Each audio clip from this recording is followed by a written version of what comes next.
The 2025 ERP Awards, IT is having its best year since 1996, and how your ERP system is making you weaker as an organization. Those are just a few of the topics we'll cover here in episode 255 of Transformation Ground Control. Welcome to Transformation Ground Control. Ground Control.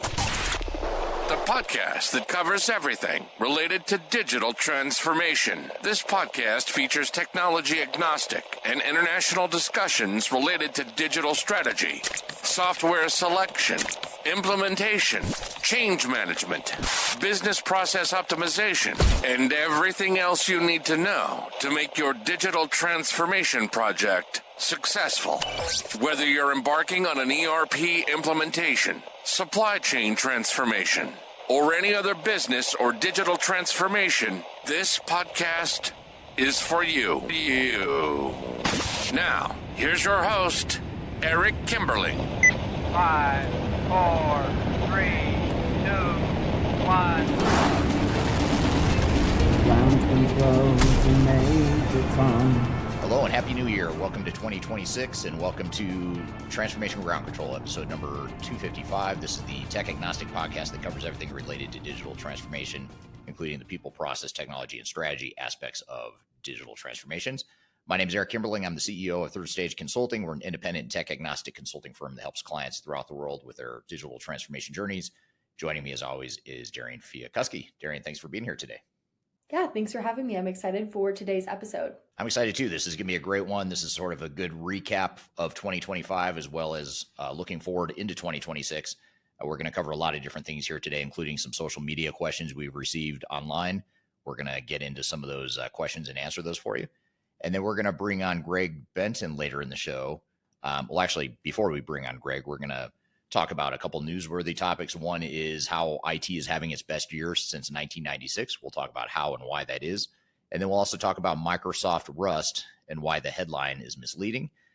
And then later in the show, we will chat with Greg Benton. He'll be on the show. He's a chief strategy officer here at Third Stage Consulting.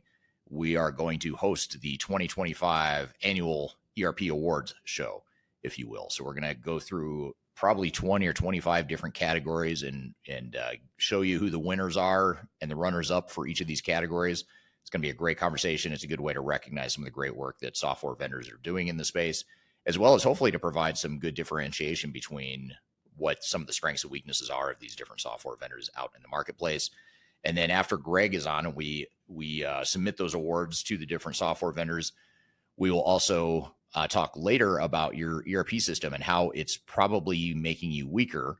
And we're going to actually do that in the context of Michael Porter's 5 forces model. If any of you have studied business in school or gotten your MBA at any point in the past or future or past or present, you may recognize something called the Michael Porter 5 forces model. We're going to talk about how that industry forces model favors software vendors, but at the expense of ERP customers in many cases. So we're going to dive into that and analyze what it means to you as an organization and how you can shift that playing field back to your favor as a result of that model. So before we get to all of our great guests and topics here today, what about social media?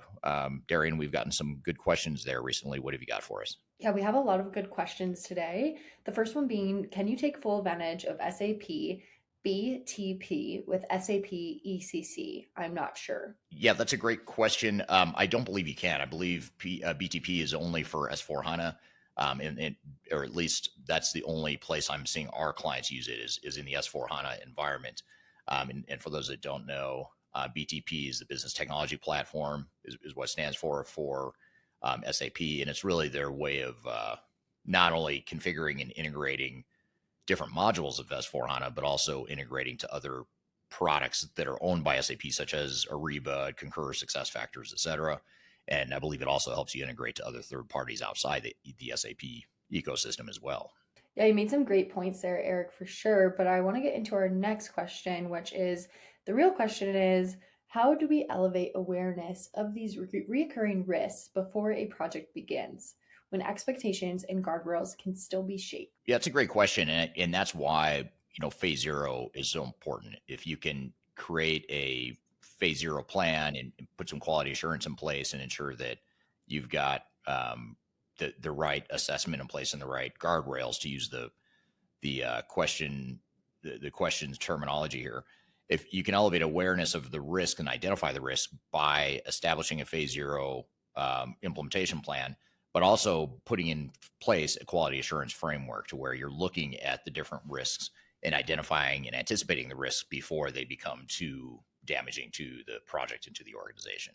So those are the main ways you go about it. Is you want to address that during phase zero, get the governance in place, and also get the quality assurance framework in place so that you have a way of identifying risks along the way. And one of the biggest things that I always use as a litmus test to see if you're being realistic about your risk mitigation strategies is if you have a risk log that's empty or is very short in terms of identifying potential risk, that probably means you haven't identified the risk, because every one of these projects is going to have pretty significant risk and it's going to be extensive.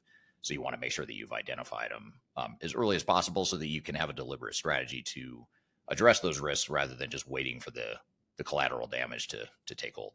Yeah, that definitely makes sense, Eric. But I want to switch gears here and get into our first newsworthy article of the day. It's about Microsoft Rust and why that headline is misleading. So, quick take, despite the buzz, Microsoft is not rewriting Windows in Rust. They're using Rust selectively in new or high-risk components, not ripping out decades of C/C++ code. That's not a reset, it's controlled incremental modernization. Why this matters is because full rewrites can really just be a fantasy at scale. Security problems aren't solved by switching languages. Mature platforms just need to evolve, and this mirrors how ERP, cloud, and AI actually change in the real world. The bigger takeaway with this article, they said, is the story exposes how much the industry loves a clean reset narrative because they sound decisive. But the smartest organizations manage risks through containment, refactoring, and boundaries, not big bang reinvention. So with all this, Eric, I want to ask a couple different questions. One being, why do executives and vendors keep chasing rewrite narratives? Well, I think chasing a rewrite narrative is more decisive, as you mentioned, but it's also perceived to be more forward thinking and more dramatic and more of a must have. If you're just doing incremental changes as a software vendor, it's not nearly as sexy as a complete new product or whatever the case may be. So I think that's the big thing that we're seeing is the fact that so many organizations just perceive it to be more of a positive thing when they have these rewrite or complete overhaul narratives. Yeah, that definitely makes sense. But is rewrite more just a attractive way to sell risk? I don't know if it's a more attractive way to sell risk. I think it is riskier for sure, because when you rewrite or recreate a product and it's a complete overhaul, it is more of a jump or more of a change for users and organizations to get used to. So there is inherent risk there, but I think to your point, the part about rewriting a product or overhauling a product is that it creates this shiny object syndrome where we get excited and enamored by the product. And so we think it's going to be something really cool or something dramatically better than what we have. And so that causes us to oftentimes downplay the risks or not recognize how big those risks are. That's a great point. And I guess my question is, how does this compare to ERP clean core and replatforming promises? Well, clean core is a really interesting concept. It's something we're going to come back to actually in our awards show. We're going to talk about some trends and buzzwords as part of that show, or as part of that award ceremony that we do here in just a moment. But we talk about buzzwords toward the end of the awards and talk about some of the biggest buzzwords. And clean core is one we're going to talk about. And yeah, clean core is something that sounds good in theory, because when you've got a replatform or a complete overhaul of a product, the best way to adopt that from a technical perspective is to throw away your old legacy customization and potentially even the data and workflows behind it and start over with a clean core. And if I'm a technical architect or a developer or an IT manager, that's probably what I'm going to want, because I'd rather see the business get rid of some of that customization and what people would often call technical debt. I'd rather see the business get rid of that stuff in the name of making my job easier as an IT professional. But the problem is that the IT professional and their priorities and what they value in their jobs is oftentimes in direct conflict with what the business needs are. And so, in other words, if I'm a business owner or a business process owner, there's certain ways I'm going to want my business to operate, regardless of how technology can or can't support that. And I'm not going to want to be constrained by technology. I don't want technology to dictate to me as a business owner how I can or can't run my business. I hope technology will give me more capabilities, more options. But the last thing I want is it to constrain my ability to do what it is I think I need to do. Now, the technical architect in me, the technologist in me, is going to say, I don't really care about how your business is different. I think you should just conform to the technology because the technology works. It's technologically sound. It's going to be easier to integrate. It's going to be easier to upgrade the system when that time comes. If we don't customize and we start with a clean core. So there's a lot of similarities here, and there's a lot of merit or perceived merit behind clean core. But as is the case with replatforming and rewrites of platforms and overhauls, they can create a lot of problems and risks that don't get recognized. Yeah, that makes sense. And last question here today with this article, when does incremental modernization outperform transformation programs? Well, a lot of this lines up with, or should line up with, your culture and strategy as an organization. If you're a super aggressive risk tolerance organization, it might be that a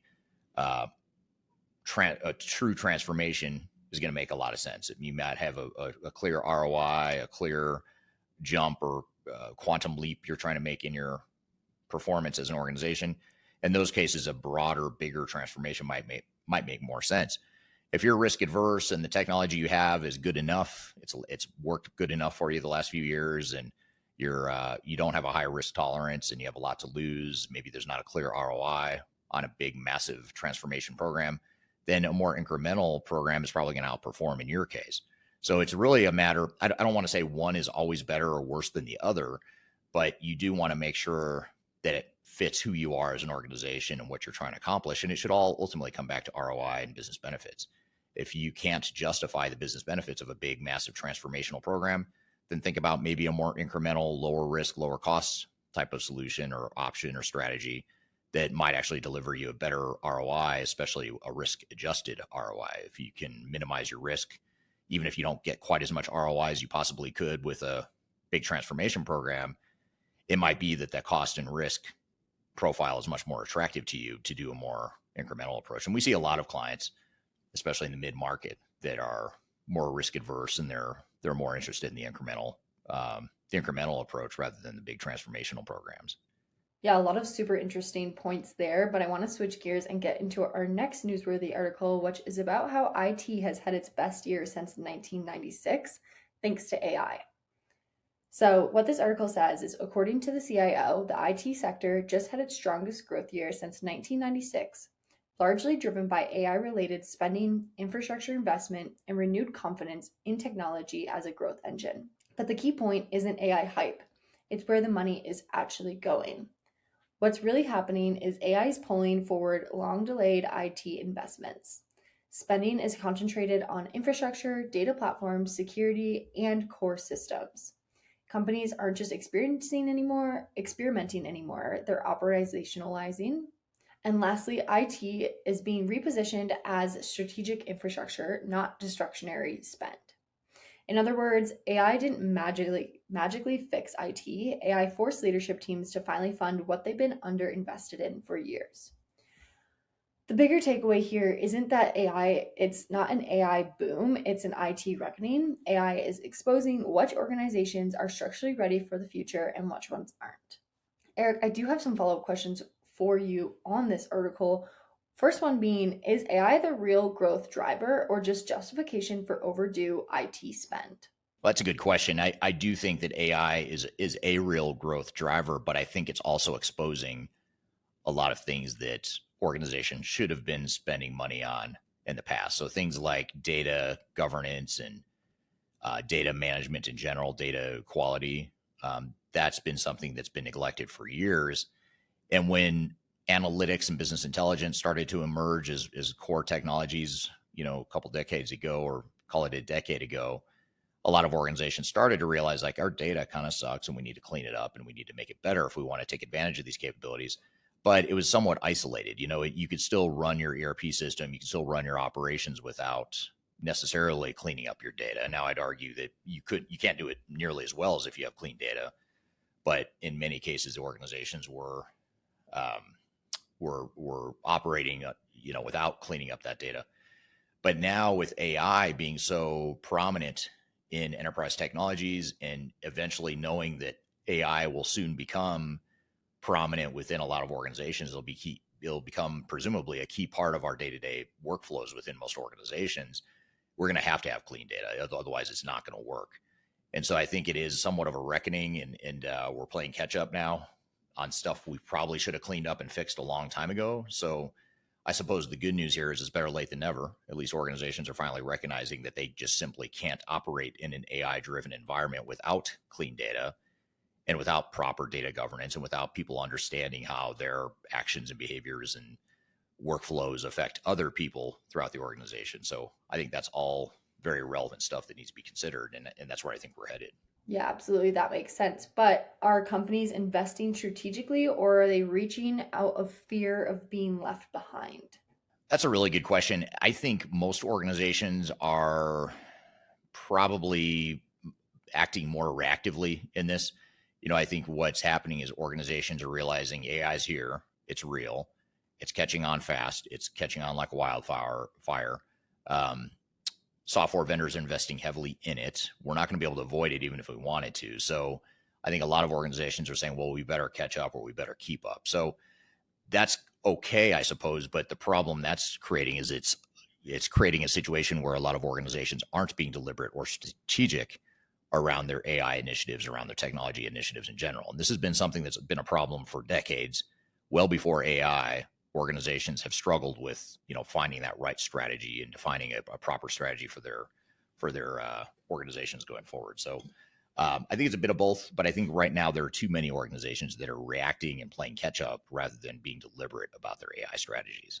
You made a great point there. Last question I have for this article: how much of this IT growth is sustainable versus front-loaded panic spending? It does feel a lot like the late 90s when I started my career. I started my career in 97, 98, in that era, right when the Y2K bubble was going up, on the up and up. Companies were panicked because they thought Y2K was going to crash all the computers in the world, and they had no choice but to upgrade to modern ERP systems. Turns out that might have been a farce, might have been a false assumption, because I don't recall a single instance of any sort of computer disruption anywhere in the world. So that tells me that means that either 100% of organizations throughout the world were able to upgrade by Y2K, which is probably not true and probably not possible, or B, the software industry perpetuated this false fear that didn't really exist. So I think that might be a bit of where we are now. I think AI is an extension of the cloud panic, if we want to call it that. The panic was started when all the on-premise vendors started talking about how on-premise is dead. They're going to stop supporting the software that's on-premise, and you're going to have to move to the cloud whether you like it or not. Now you add AI to the mix, and a lot of vendors are saying, okay, AI is real, but guess what? We're only putting AI in our cloud systems. We're not going to develop it for on-premise. So that's creating a lot of panic and a false sense of urgency that a lot of customers are falling prey to. And I think, again, just like any big capital spending decision, whether it's technology or anything else, you just need to make sure you're doing it on your timeline, that you can justify it. You can't have a vendor telling you that you have to do something, that's going to cost millions or tens of millions of dollars to implement if it doesn't make sense and you don't have the business value. If you don't have a business case for it, then don't do it. If you end up on premise without support, that's a risk, but you have to assess that risk against the risk of a big disruption or spending money on a massive cloud transformation that you may or may not be able to afford. Yeah, that's super interesting. Well, some great articles and questions today, but I'm super excited to get into our conversation today. Yeah, good stuff. Thanks for those great questions. And we've got a lot to cover here in the remainder of this episode. In fact, we're just getting started. We're going to bring Greg Benton on here in just a moment. We're going to do our first annual 2025 ERP Awards show. We've got about 20 plus different categories. We're going to have winners and runners up for different categories of enterprise tech and ERP systems. So be sure to stick around. We're going to give our objective view of where we think the vendors are the strongest, and we're going to recognize some of the leading software vendors in the space during the segment. And then later in the show, we're going to talk about how the industry forces of the ERP software space are actually tilting the playing field to the advantage of software vendors and at the expense of their customers. We're going to talk about how that dynamic is playing out, and we're going to use a model called Michael Porter's 5 Forces model. And we're going to analyze the ERP software industry and talk about how it's affecting ERP vendors in a positive way and how it's actually diminishing or diluting the industry strength or the overall leverage that customers have. So we're going to dive into that in quite a bit of detail here later in the show. So we've got a lot more to cover. Be sure to stick around. We'll be back with more Transformation Ground Control.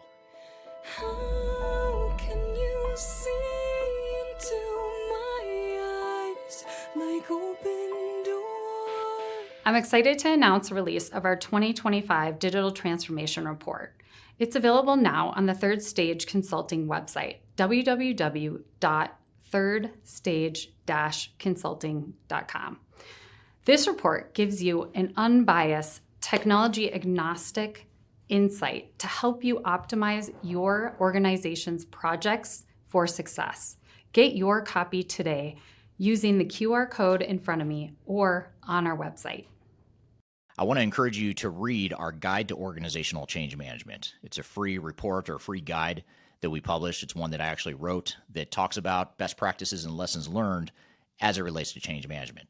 So as you know, on this podcast, we cover a lot of stuff related to the human sides of change, organizational change management, including training, communications, org design, all kinds of stuff as it relates to change management. So if you're trying to learn more about change management or you're looking for more direction and ideas on how to get started on your change management strategy and your overall journey, be sure to check out this guide. You can read it by scanning the QR code on the screen in front of you or in the links below for this particular podcast episode. You can find a link to take you to the page that will allow you to register to go ahead and download that and read it for free. So be sure to check it out. It's the Guide to Organizational Change Management, written by yours truly.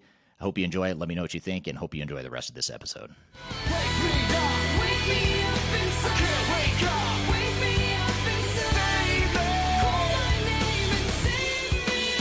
Hello, welcome back to Transformation Ground Control, episode number 255. My name is Eric Kimberling here with Darian Chwialkowski. You can find new episodes of this show every Wednesday by going to transformationgroundcontrol.com.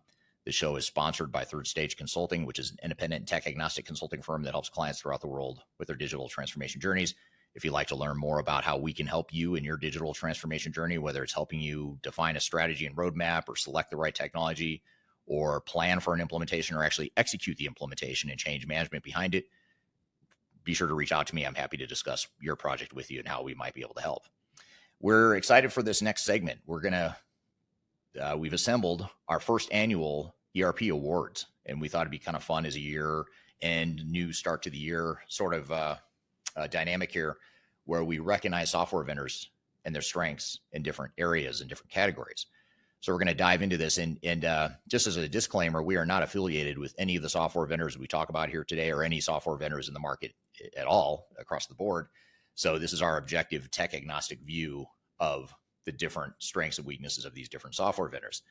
You can also be sure to download our annual digital transformation report. We just published it at the end of 2025.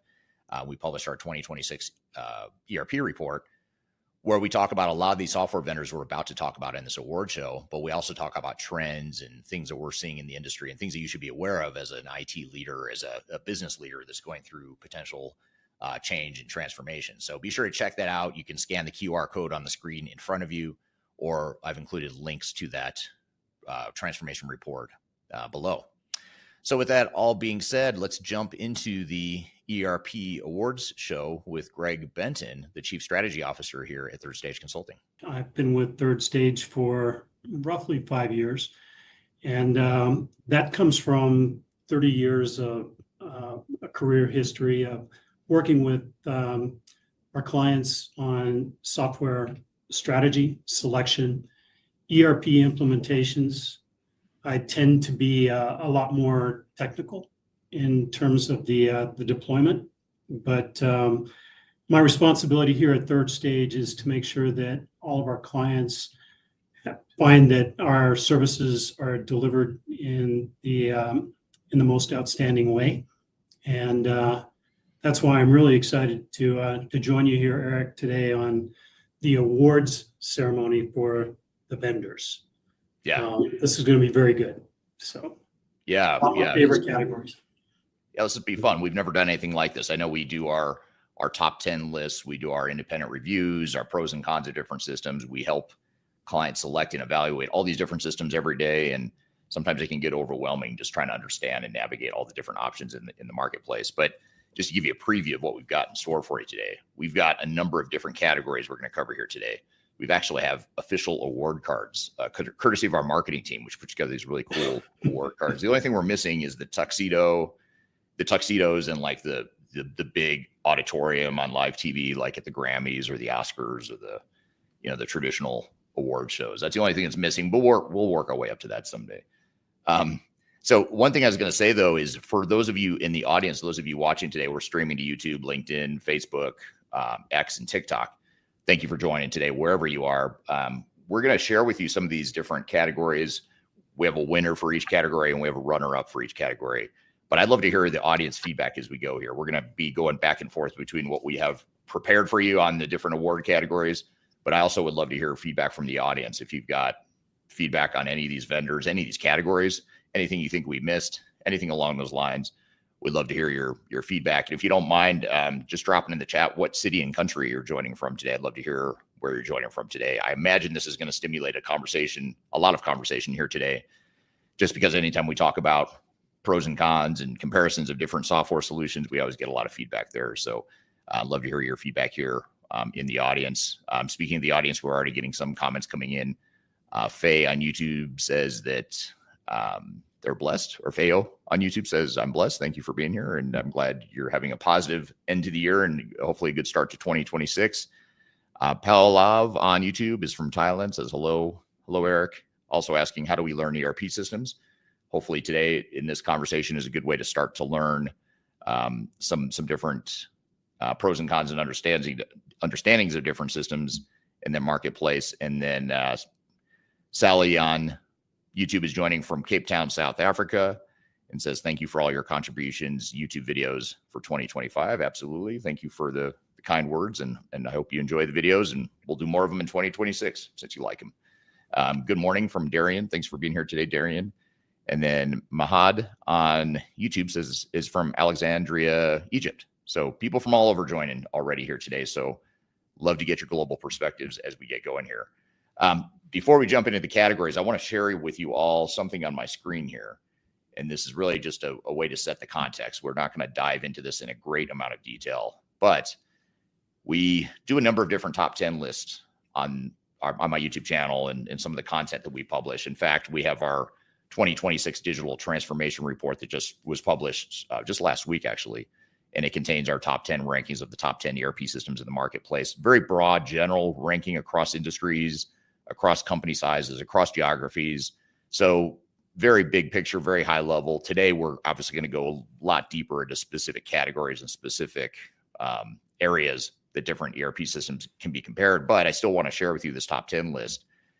And this is a list that we put together and published recently. And what we did is we said, instead of looking at just ERP systems, even though this is called the top 10 ERP systems for 2026, even though this award show is called the ERP Awards, the word ERP is becoming very blurred. It's a very gray area now as far as what exactly is ERP. Is it a true traditional monolithic ERP system, or does it entail AI? Does it entail business analytics and business intelligence and integration and composable ERP? And our answer and our response to that is most likely all of the above.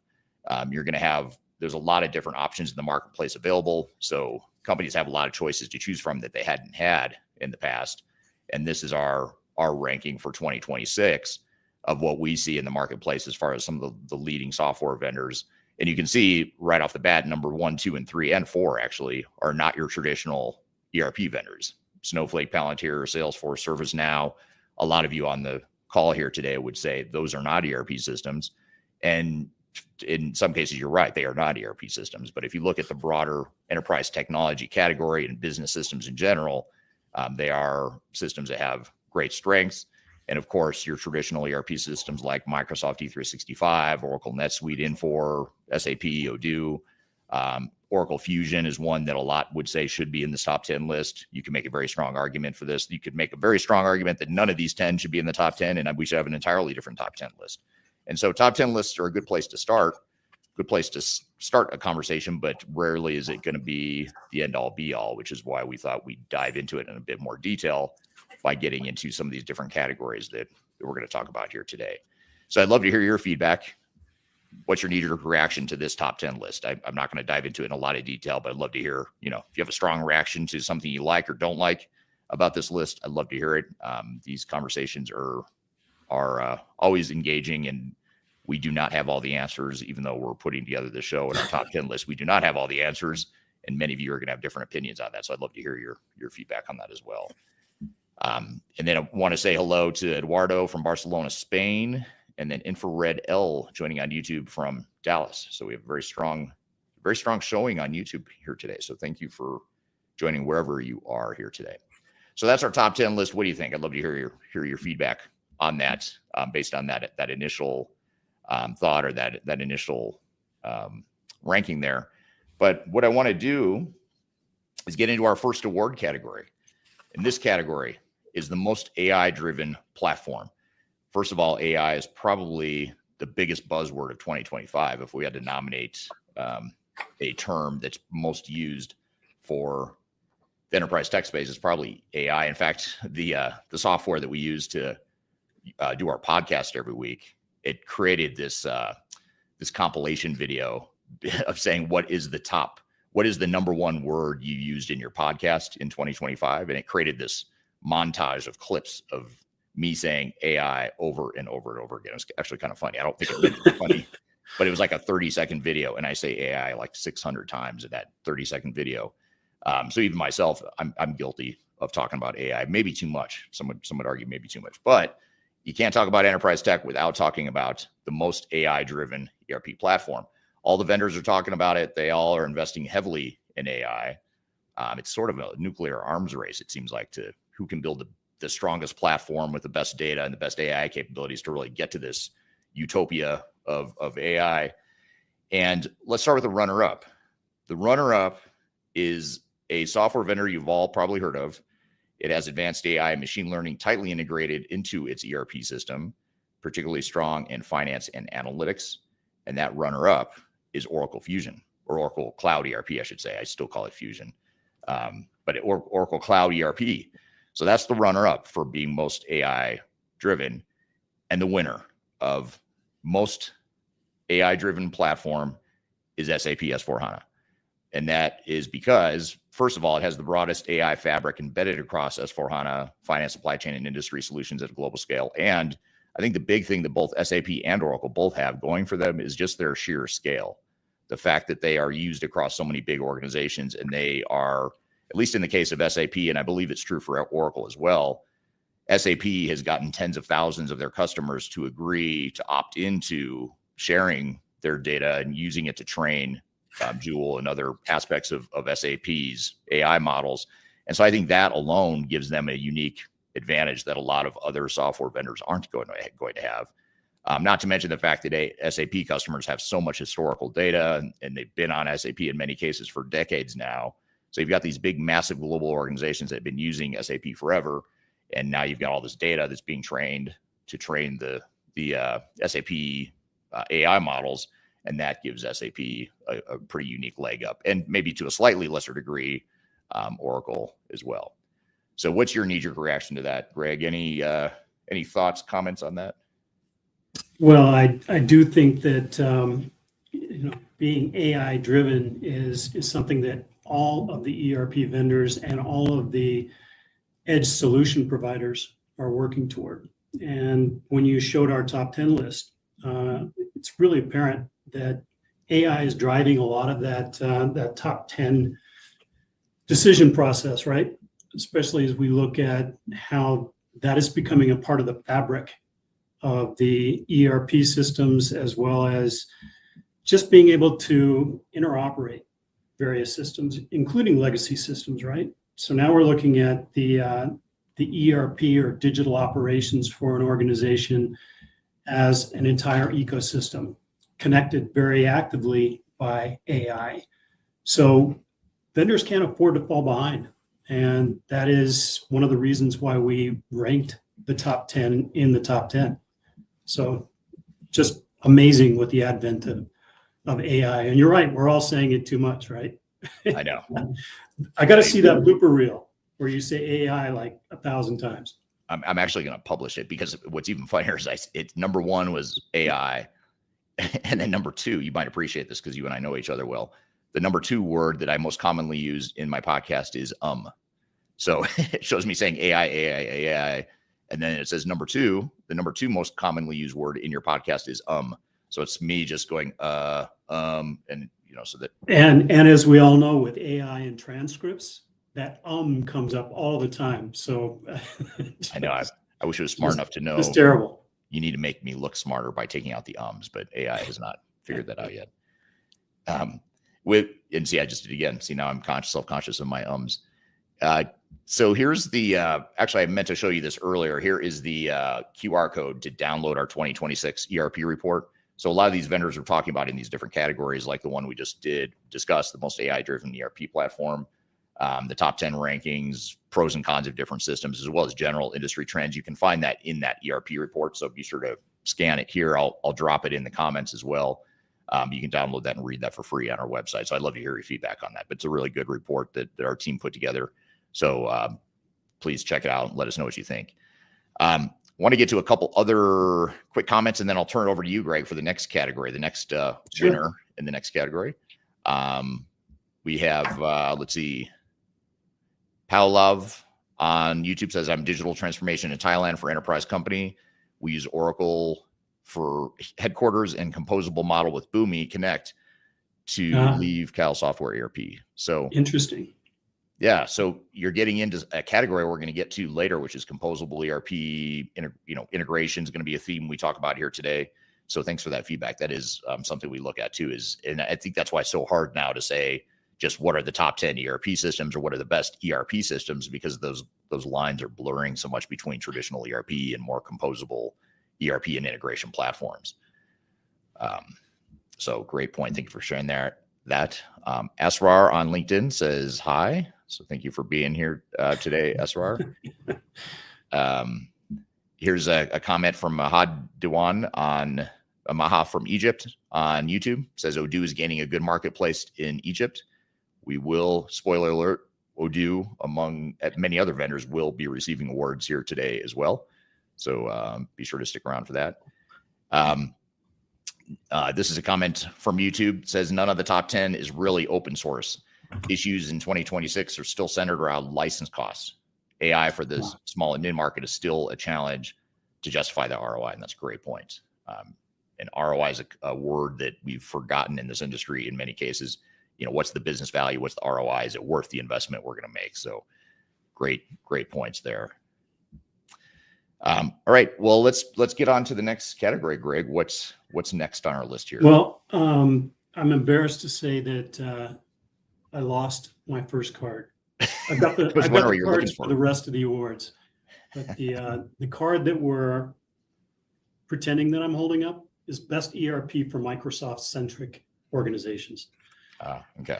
And surprisingly, the runner-up is NetSuite.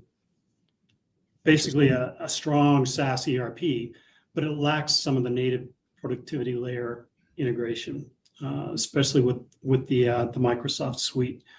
The winner of the category, again, not surprisingly, is Microsoft Dynamics 365. I mean, when you look at the seamless integration across Azure, Power Platform, Teams, Office, it makes a natural choice for Microsoft-heavy environments, right? You really can't get past the interconnectivity of all of those systems, the useful just log in or plug in, plug out, easy access to all of your applications in one spot. The 365 Finance and Operations stands out. because it is a modern ERP platform embedded within one of the most complete enterprise ecosystems available today. So as a part of the broader Microsoft Cloud, the hyperscaler infrastructure with Azure is just an amazing platform. And also you can't you can't approximate on-premise like we used to. The hyperscaler attention to security, to all of the different things that go into billions of dollars worth of infrastructure. And that's going to become even more important as we get into AI actually composing those applications that are running on that platform. So what do you think about those choices for Microsoft centric? I think it makes a lot of sense. I'd also add that NetSuite, I'm not sure why it is, or if others agree with me on this, but NetSuite, in some ways, it has a similar look and feel as Microsoft. I feel like people that know Microsoft tools really well, NetSuite is an intuitive transition or an intuitive extension of that knowledge. But one thing that, as you were saying all this, I was thinking about, 10 or 20 years ago, I remember getting client feedback and even peer feedback in the industry about how Microsoft's enterprise tech strategy was kind of disjointed. It was kind of a mess because they had, at the time they had several different ERP systems between Navision, Exapta, Great Plains, et cetera. And then, then they still had the Power Apps. They had Azure more recently, but they just had all this different stuff happening, all these different things they're investing in that it seemed kind of messy at the time. But now you look at it and think, maybe it's really smart. Maybe they just were ahead of their time and now we're all catching up. And now I think Microsoft does have an advantage because, one size does not fit all, and Microsoft fits that philosophy really well because they've got all these different systems. And to your point, people are used to using Microsoft productivity tools in the workplace anyway. So when you throw D365 or Power Apps or whatever, Power BI on top of that, it's an easier transition for them in many cases. Correct. And we all know that Excel is the largest ERP system in the world, right? Yes, it is. It's underrated. It's been the number one ERP system for about, 40 years now, I imagine? 40 years? Sure. Yeah. It's just all the other systems are all just noise, right? We're just trying to figure out a way to replace those Excel spreadsheets. But it is true. I mean, I think we're always going to have spreadsheets, and the fact that Microsoft is able to so seamlessly tie together some of those different applications, I think is super powerful. Definitely. Good. Well, here's the next category: best ERP for upper, small, and mid-market and lower mid-market organizations. Upper, small, and mid-sized companies, lower mid-market. So basically not small companies, but more, call it the larger small companies, the smaller mid-sized companies, right in that mid-market. What are the leading systems there? So let's start with the runner-up. Runner-up, you've probably heard of the winner. You may not have heard of the runner-up. So the runner-up, I'll tell you first why they're the runner-up.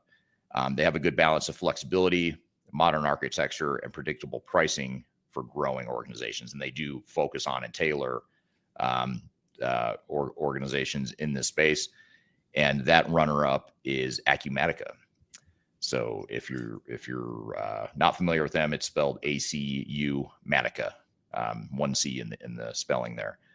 So that's a runner-up. Acumatica, the runner-up for best ERP for upper, small, and mid-sized companies. And then the winner for this category is particularly strong in manufacturing and distribution, and I'd say also retail centric mid-market firms. And that winner for this category is Epicor.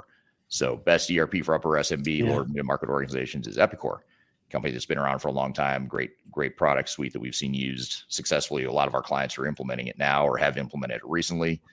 What are your thoughts on that category, Greg? I think that especially Epicor is really an outstanding choice as a winner. They have done a lot in the last, call it 6 years, with their executive team really going out and acquiring the right software systems and edge solutions to make it a more complete solution, especially in the manufacturing space, right? Field services they recently added 2 years ago. I think it became GA, but they do some incredible things with CPG, with or CPQ, excuse me, and the field service piece of it, which a lot of the clients that we work with and talk to are looking for those specific niche pieces. And that's why a lot of the clients that we've worked with over the last 4 or 5 years have chosen Epicor and gone in that direction. Right. The implementations are going well too, for the most part, with Epicor. Yeah. So, yeah. For a while they had, I'd say this is probably 10 or 15 years ago. They went through, Epicor went through a couple private equity ownership changes. And for a while there, they had a strategy where they were very product centric to the point where they were under investing, or in some cases retrenching from building out their ecosystem of implementation partners. And, I know a lot of their implementation partners for a while there were feeling neglected and not supported by Epicor. And it was, they're building they had always had a pretty good product, but they didn't always have the ecosystem to support it. But more recently, in the last, I'd say 5 or 10 years, they've really invested heavily in that ecosystem of implementation partners, which is arguably just as, maybe even more important than the product itself. So I think they've come a long way just in the last 5 years. And a lot of that is due to leadership changes. I think they're finally have a relatively stable leadership team that's seems to be taking them in the right direction. Yeah. And Acumatica, I mean, it's, if you haven't heard of Acumatica, you will. So, I mean, I see ads in the airport all of the time now for Acumatica, but they're really making great strides. So, yeah. We didn't have a category for highest growth or most up and coming. We have some similar categories, but Acumatica would probably be on that list, in the top tier of that list if we did have it. Definitely. Yeah, very cool. Just a couple quick comments here before I turn it over to you for the next category, Greg. Hopefully you have the card for this next one, right? I do. Oh, good. Good comments here. This is from Brandon on YouTube. I find it interesting where ERP fits now. Do you extend the ERP usage to analytics or go to a true EPM platform? That's a very expensive question. And it is, and that's a great question. It gets back to, this category we first started with, the most AI-driven platform. Oracle is the runner-up here. And one of the big strengths of Oracle that we didn't talk about is just their EPM capabilities. I mean, that's probably where Oracle is the strongest, is just in enterprise performance management, analytics, BI. I mean, that's something that, in even financial consolidations and financial reporting, that's an area that Oracle has been very strong in. So I guess it depends on what your ERP system is. If you have Oracle, you could probably use Oracle as that EPM platform. But if it's a different ERP system, you might want or need a bolt-on or a more advanced EPM sort of platform. What are your thoughts, Greg? Well, some of the solutions that we looked at in the top 10 list, Snowflake, Palantir, and others, really comprise that data layer on top of enterprise solutions, legacy solutions, and so forth. So when we get into composable ERP, it really does become a choice. Do I go with a single ERP vendor and their business intelligence, their AI, and have that seamlessly working throughout? Or do I go to a solution that is specifically focused on just BI and analytics? I think it really depends on your business, and it depends on the amount of customization and change you're willing to go through to bolt those systems together. Yeah, absolutely. Those are really good points. SR on LinkedIn says Microsoft also has Business Central for small and mid-size enterprises. Great point. We did not clarify that, but when we talk about Microsoft and Microsoft usability and Microsoft look and feel, Microsoft ERP, there's D365 F&O, which is finance and operations, and there's D365 Business Central, which is more for the small and mid-market companies. So we sort of lumped it all together into Microsoft D365 as a broader category, but it is worth noting that there are two different flavors of D365 for sure. Here's a question around Epicor having Thai localization. I believe Epicor does. Don't quote me on that, but I'm almost positive that Epicor does have Thai localization. Whether or not they have implementation partners in Thailand, I'm not sure. But I do know, or I do believe they have localization there. Here's a comment from Edigem on YouTube. I've been on the HCM and payroll space for a very big portion of my career, and many of my clients are approaching vendor selection with the best of breed mindset. I concur. A lot of our clients are doing the same. We do still have some that are focused on one system, but I'd say it's a really good mix of people that are looking at traditional ERP versus ones that are looking at more of a best of breed sort of implementation. And then Brandon on YouTube says, ERP implementations have always been large, costly, timely, ongoing implementations, and that's why the large consulting firms love them. Do you think AI decreases time and cost of implementation? Yes, it should.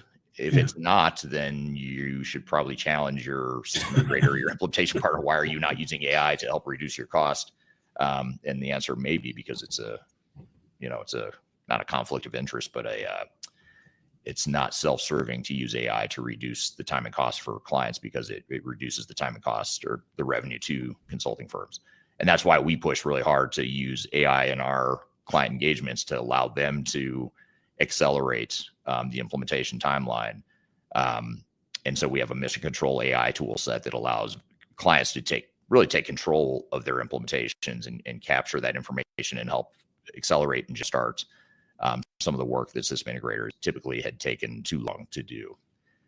It really is the difference between that traditional systems integrator approach to massive consulting sides of the project team, going in and doing a lot of work that now can be accomplished by AI in minutes or hours rather than days or weeks. So you're right.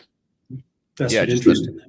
The manual time it takes to document requirements, to document test scenarios, training materials, customizing training materials for your business or your industry, all that stuff. I mean, that's all stuff that it's important to do, but it's also time consuming and expensive. But now AI allows you to speed that up and focus more on the strategic thinking part of these implementations rather than the grunt work behind it. All right. So what's the next category, Greg? All right. So I've got my card up, right? So this time I actually have the card. Best ERP for SMBs, broad market. Okay. And the runner-up, Acumatica again. So we've got Acumatica in several categories here. So if you haven't heard about it again, it's time to learn. Acumatica is increasingly competitive for SMBs seeking flexibility and cost transparency. I mean, they do have a great cost model in terms of the way that it's put together and deployed. The winner in this category is actually NetSuite. So we've got NetSuite coming in as the winner of the best ERP for SMBs. In our client engagements, we see NetSuite actually being successful many times. Between the suite success model for implementation and the proven SaaS ERP with broader adoption across retail, e-commerce, and professional services, NetSuite is a natural winner in this category.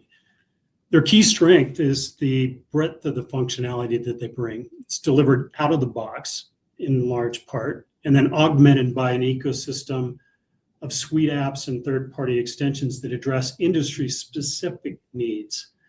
And Oracle's continued investment has expanded global capabilities and improved analytics, while Suite Cloud enables developers and partners to extend the platform without compromising maintainability, which was always a really big problem. Anytime you implemented a system and you were integrating it with either legacy systems or something else as a third party, that integration was always a struggle, right? You upgrade one side of it and it breaks the integration, you have to go back and fix it. They have really just included maintainability of those interconnections as a kind of a native part of the fabric of NetSuite. So very impressive, and it's working great for smaller and mid-sized businesses. Yeah. And it's interesting too with NetSuite how not only have they been laser focused on the small and mid-market, but also how they are sort of the OG, the original, one of the original cloud providers in the market place, back in 98 when they started the company and built the product, with Larry Ellison's involvement from Oracle as well. They were way ahead of their time, building stuff in the cloud and multi-tenant cloud too, at a time when companies just weren't doing that. It's been more recently in the last 10 years or so that cloud has really gotten the attention of the marketplace. So now they're in a unique position because while a lot of traditional on-premise software vendors now are still trying to make that jump over to the cloud from on-premise, NetSuite's been in the cloud the whole time. And this is also true for Salesforce and for Workday as well, among others. But NetSuite has that unique advantage in that they were one of the pioneers of multi-tenant cloud, SaaS cloud. Oh, definitely. Great point. Very cool. All right. And, shifting gears, doing a total 180 on what you just talked about, Greg, on the category there. You were talking about small and mid-market. This is the best ERP for large, complex enterprises. Of all the categories in the awards we do, this might be the most anticlimactic one, so I won't spend a lot of time on it. You might be able to guess what the two are. The runner-up for best ERP for large, complex enterprises, and you might know this, I think I stole my own thunder by talking about this a moment ago, but the runner-up is especially strong for finance-led, cloud-first enterprise transformations. They're very good at EPM, analytics, financial reporting, among other things. And that is Oracle Cloud ERP. So Oracle Cloud ERP is the runner-up for large, complex global organizations. And the winner, most of you could probably guess. Drop it in the chat if you want to guess ahead of me before I say it. Still the benchmark for global scale organizations. The product is probably best to handle global regulatory complexity and tax reporting, financial reporting requirements, and deeply integrated enterprise operations. The winner for large, complex enterprises is SAP S/4HANA. Still the gold standard for large companies that are trying to automate and integrate their operations. As complex as it is, as many challenges as there might be with S/4HANA implementations, it still is the leader, and it still is in many ways unrivaled, other than maybe with Oracle, in terms of being able to handle the scale and complexities of some of these large organizations. Are you surprised by that, Greg? Was that No, I think those are two clear winners in the category. But I will say that one of the reasons why SAP has had such great staying power and really has been adopted and retained by a lot of organizations is because they've been around for 30 years, 35 plus years. Well, as a company, SAP's been about 50 years, but the product is probably S/4HANA. Right. I think it's about 10 or 12 years old now. 10 or 12.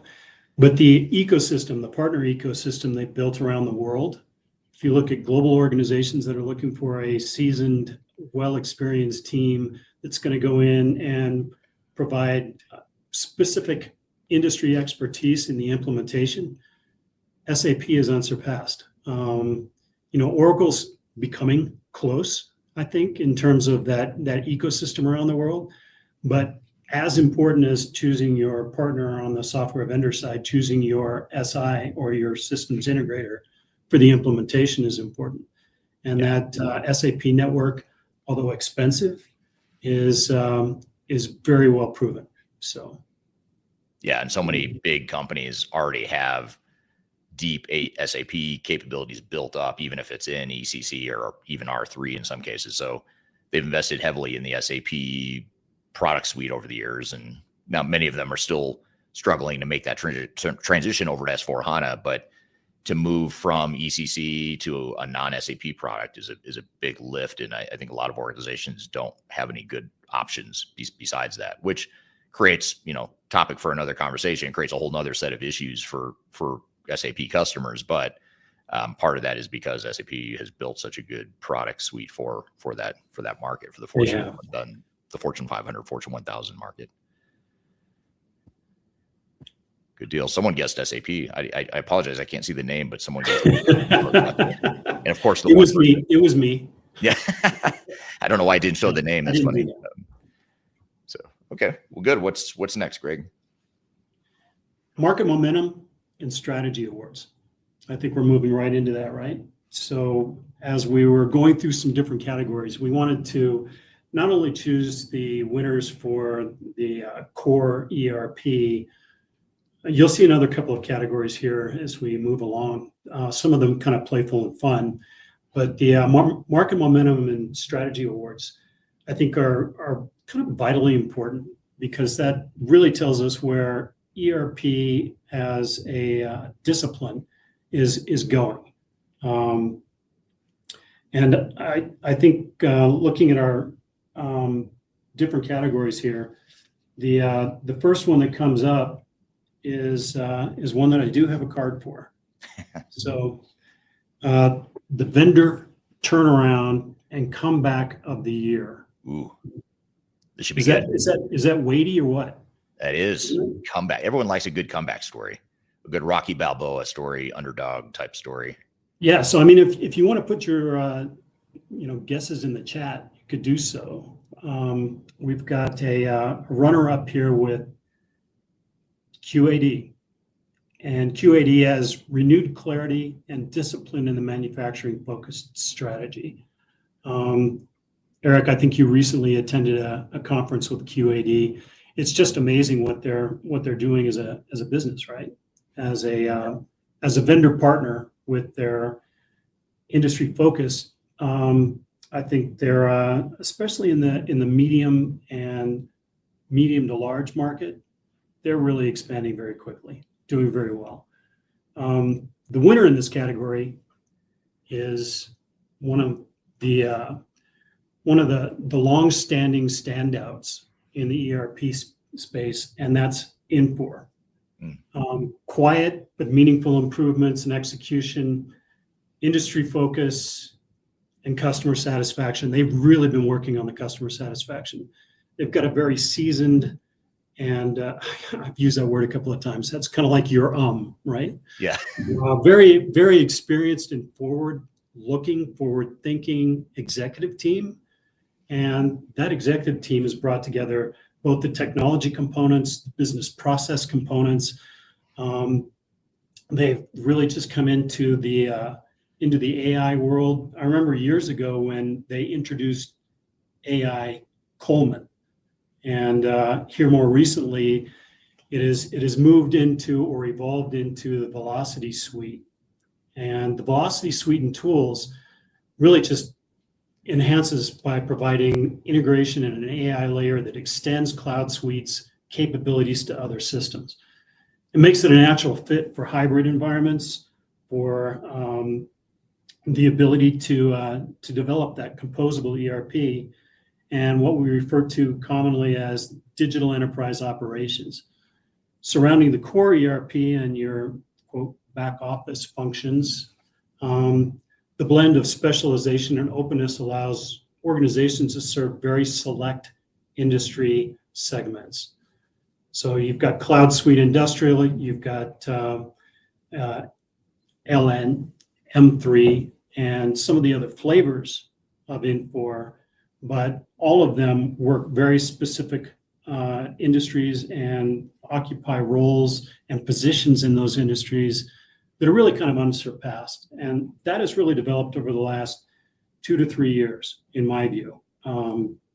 They were laggards about 10 years ago. So yeah, they've gone from being I've heard you use this phrase too, Greg, but I've heard others say it too in the past, but Infor has gone from being the place where old ERP systems go to die, because they bought Bond, they bought Lawson, there's others that they bought, kind of these legacy products that no longer exist. But what happened was not only did they acquire that customer base, but then they acquired a lot of, technical capabilities and functional capabilities in those systems. And now they're migrating a lot of that over to Infor Cloud Suite.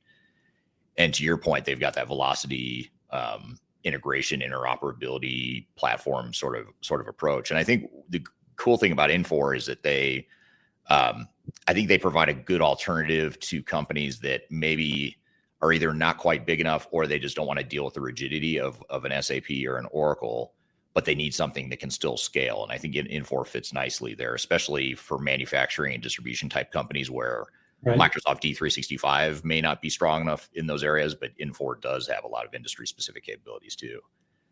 So I think they're in a pretty unique spot.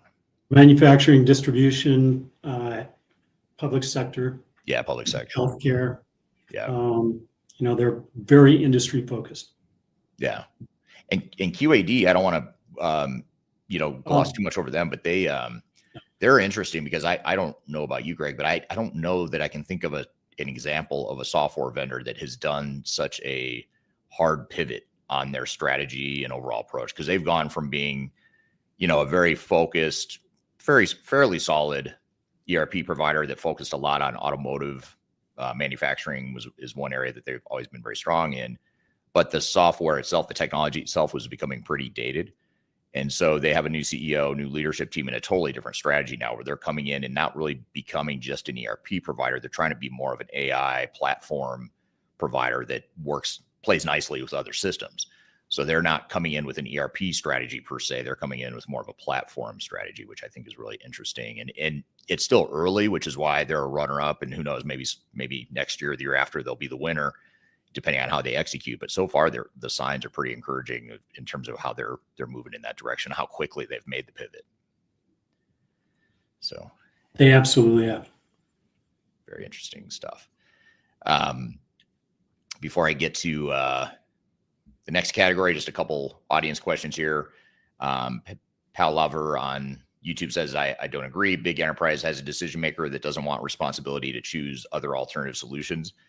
It's true. That's why a lot of companies stick with SAP and Oracle, because it's perceived to be too risky to do anything other than SAP or Oracle. So it's not always the best reason to choose an ERP system. It's usually not the best reason, but for some it works, for some it doesn't. But that's why we have these award shows and these rankings to show you that there are other alternatives out there, especially if you have a clear, deliberate strategy that might point you in a different direction.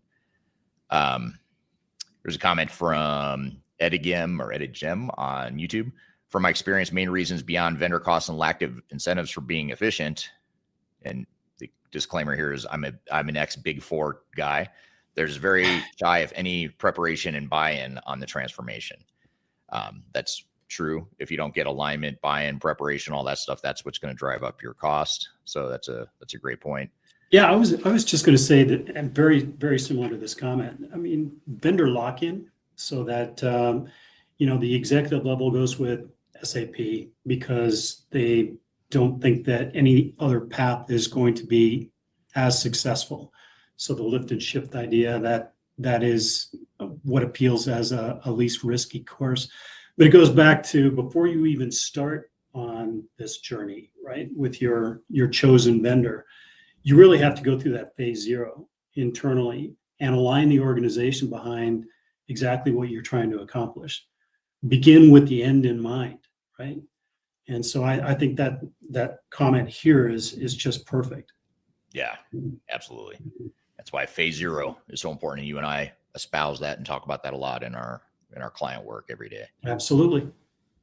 And then one more comment from Asrar on LinkedIn. One of the systems acquired by Infor is Sun Systems for Hospitality. I totally forgot about Sun. So thank you for I knew there was another vendor I was forgetting that Infor had bought, and Sun is one of them.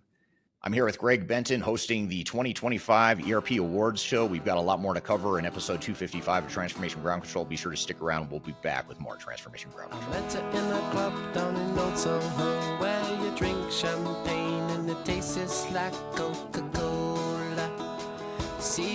If you're about to embark on the jungle of digital transformation, check out my new book, Welcome to the Jungle. It's a book that just came out in late 2025. It's my second book.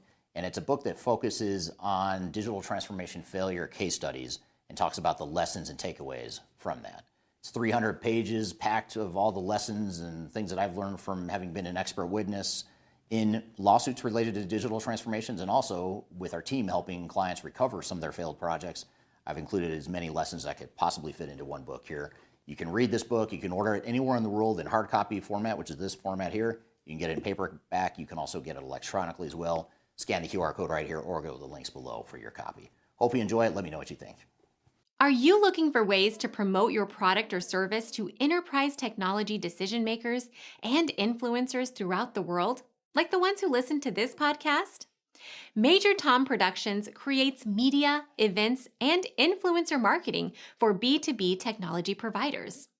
Our productions are exciting, educational, disruptive, and effective. Most importantly, they create results. Our content is unlike any other in this industry. engaging, influential, and trusted by technology buyers and influencers throughout the world.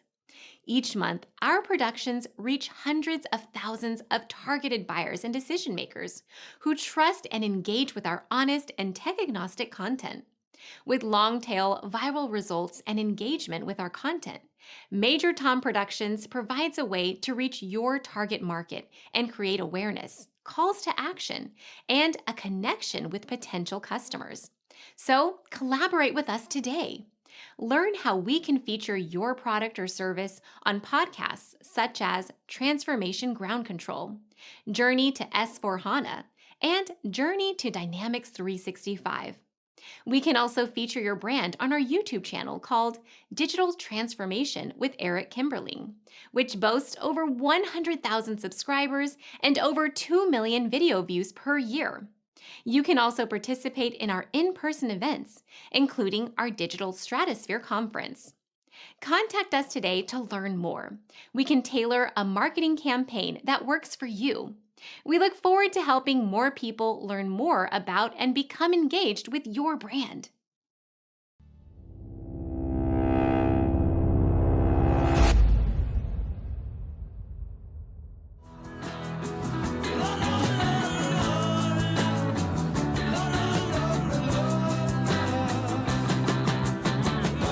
Hello, welcome back to Transformation Ground Control, episode number 255. My name is Eric Kimberling here with Darian Chwialkowski. The show is sponsored by Third Stage Consulting, an independent tech agnostic consulting company that helps clients with their digital transformations throughout the world. And the show is produced by Major Tom Productions. If you'd like to learn more about how to collaborate with us on this podcast or other content we produce, be sure to reach out to us. I've included contact information for Major Tom Productions below. So we're here doing our first annual ERP Awards show with Greg Benton. Let's jump back into the next category. And we've got a lot of categories to get to still. Best industry-focused ERP strategy. This is a good one because this focuses on highlighting those software vendors that aren't necessarily trying to be everything to everyone. They're not trying to solve all the world's problems. They're just trying to solve problems with specific industries. So they've gone deep into certain industries rather than going broad across all industries. So I'll tell you right now, at companies like SAP, Oracle, Microsoft D365 did not make the cut on this category, even though they do have some industry capabilities. They've got some pre-configurations and other capabilities that can help you in different industries, but they're not as focused as these two are. So the runner-up for best industry-focused ERP strategy, there's actually two of them here. This one, actually, this is true for both of them, but the first runner-up has strong vertical depth in manufacturing, healthcare, and distribution, and that runner-up is Infor with Infor Cloud Suite. And there's actually a second runner-up here too, and this is a company you may not have heard of. It's an Israeli company that does a lot with manufacturing, distribution, retail, among others. They have a very strong presence in the Middle East and Europe, but not so much in the Americas yet. Although they're trying to make inroads more globally. But that runner-up, the other runner-up for best industry-focused ERP strategy is Priority Software. So that's another system worth looking into, especially if you're in manufacturing, distribution, or retail. And there's other industries too. They've got different industry solutions for different industries. So Infor and Priority Software are the two runners-up. And then the winner is a product or a vendor that provides clear leadership in asset-intensive and service-centric industries, including workforce management, anything to do with maintenance and repair, managing big, expensive assets like machinery and equipment out in the field. Any organization that has those sorts of needs might benefit from this type of software. And the winner for best industry-focused ERP strategy is IFS Software. They're another company that has come a long way in the last 10 or 20 years. To be honest, this category is really hard because there's a lot of really good options. There's probably 5 more we could easily say should be, a winner or runner-up at least. But what are your thoughts on that category, Greg? I had the pleasure of going to an IFS conference a couple of months ago, and the integration with AI is just amazing. Some of their focus on, for instance, field service organizations and utilities. They've made great strides in being able to really automate the process of driving by and checking the different locations for transformers and things like that can actually be remotely assessed by AI and immediately broadcast back to the maintenance facility, and crews can be called out. They have the right equipment when they go. It's just amazing that they're adapting with AI to improve speed, the strength of their response, and especially in energy and utilities, really making some great strides. So, yeah, very much so. Good. What's next? Next, we've got a different category here that really goes to the idea of managing your expectations with a vendor, and then make sure that you manage your contracts with a vendor. It's the best ERP licensing and commercial flexibility. This one was hard to pick because it's not well known how all of the different ERP vendors stack up side by side. You really have to take a lot of anecdotal information, and things change on a fiscal basis, right? In terms of contracts, in terms of the terms of the agreement, especially in SaaS agreements, where you're going to have subscription for a number of years. There are accelerators in some of those agreements, but the runner-up here is Microsoft Dynamics 365, modular SaaS licensing aligned with composable adoption. You can use a little or a lot of Microsoft D365, and that makes it very flexible in terms of the deployment, right? The winner is Acumatica. So we had Acumatica in the other category as a second runner-up, but here a winner. Resource-based pricing remains one of the most customer-friendly models in ERP. And that's the way that ERP systems used to basically contract on the on-premise solutions, but Acumatica has really moved this into another level and make it very efficient to be able to determine exactly what you're going to get, how much it's going to cost, and they're very open about that. So if you're looking for vendor management that is going to be successful ongoing, Acumatica might be a good choice for you. Yeah. And again, you mentioned it before, but it's a system that's not always the best known out there, but it is one that's definitely up and coming. And you do have to look at licensing costs and flexibility, especially in today's cloud subscription-based environment, where you've really handed off or passed a lot of the pricing leverage off to your vendor. And it's becoming a challenge for a lot of companies to manage those costs and to justify the cost of their cloud subscription. So having the best commercial terms may not be the sexiest, coolest topic that we cover here today, or category that we cover, but it is an important one for CIOs and leaders to consider. Absolutely. Okay, here's one that you love, Greg. I know you're going to have some thoughts on this, I'm sure. That is best composable ERP strategy. And let me let Greg back in. There we go. There you go. You just disappeared for right as I was getting into. So did you. So best composable ERP strategy that actually works in practice. Composable ERP is one of those terms that's becoming potentially overused. It's becoming a big buzzword, hype word, or whatever. So we wanted to focus it on composable strategy tools that actually work, that we're actually seeing in action right now with our clients. So the runner-up is a product that has purpose-built composability that prioritizes speed and adaptability. It's built with AI embedded within it. It's built to essentially work and play nicely with other ERP systems. And it's a way to provide that, I don't want to call it the last mile, but that tool that ties everything together across multiple platforms, multiple data sets, et cetera. It also has the luxury of being founded by the company that produces this product is founded by a legend in the ERP space. He founded Bond Software, which we talked about. Infor now owns Bond, but Jan Bond started this company. It's a product called Rapid. So the runner-up for best composable ERP strategy that actually works in practice is Rapid. And the winner is a vendor that we've talked about a couple times so far here today. I'm going to give it away before. I'm going to try and be dramatic and build up to it, but you're all going to know what it is before I get to it. It has Power Platform and Azure that enable modular ERP without turning transformation into a science project. And the winner for best composable ERP strategy is Microsoft D365, in particular, the F&O version of D365, Finance and Operations. For those of you that know the difference, not Business Central per se, but more on the finance and operation side of D365, that is the winner for best composable strategy.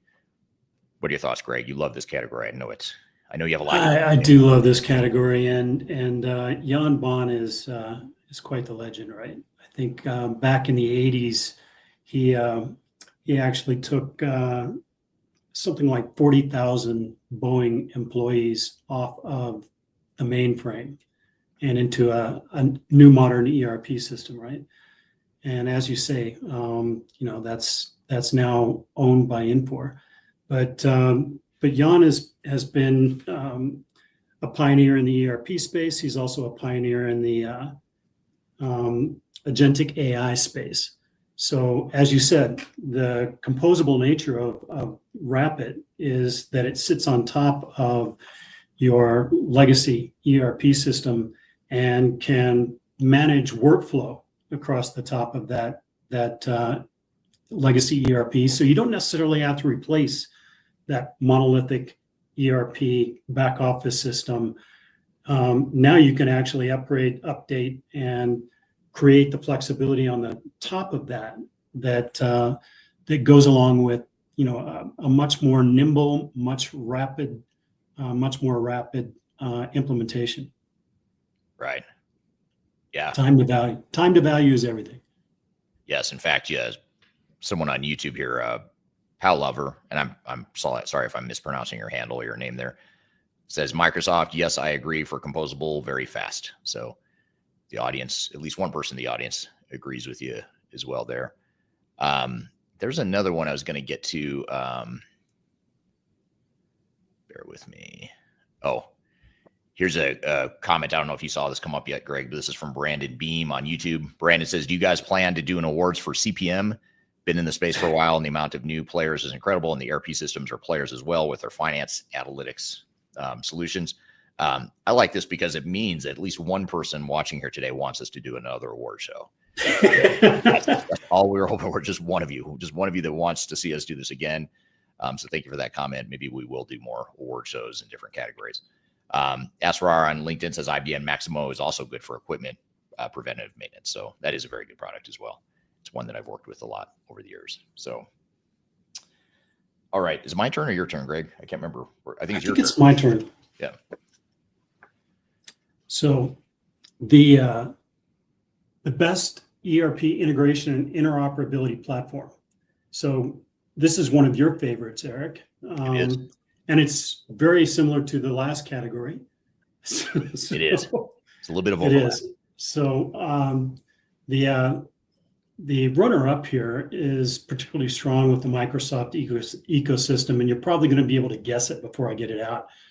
But the third-party and SaaS tools that are available with this system are really pretty limitless. And the runner-up is Microsoft D365. So again, we're seeing Microsoft D365 come up several times. It's no surprise. The winner in this category is a little bit surprising, and this shows you how objective we're trying to be in the decisions, because it's SAP. SAP industry-leading integration across ERP and non-ERP ecosystems. So you think about a lot of those legacy systems, they aren't necessarily all SAP. SAP integrates very nicely, plays very nicely with a lot of those systems. So upgrade that core and bring everything else into an S4 environment, and you can still operate with a lot of the legacy systems that are your secret sauce as an organization. The common thread between these two is composability. That ability to evolve without disruption, integrate without dependence, and innovate without rebuilding everything. So I don't know what you think about that. Yeah, it is. And I think that's, an area that is a point of controversy in our industry and it always has been, but I think it's becoming more heated, the debate, in terms of, do you want one single unified ERP system, or do you want more of like an integration platform and capability? And, 20 years ago, 30 years ago, integrating different systems and building middleware and all that stuff was such a huge pain in the ass that a lot of companies didn't want to do it, or they shied away from it. But now it's just different, especially with like the advent of Boomi and MuleSoft and some of these integration tools. It makes it a lot easier and more feasible to tie together multiple systems. Yeah, good stuff. I like it. And this is actually another topic or another category that's very much related to the last two around composable ERP and integration. And this one is the best data-driven enterprise platform. So ERP adjacent. We're not talking about necessarily just ERP here. We're talking about best data-driven enterprise platform.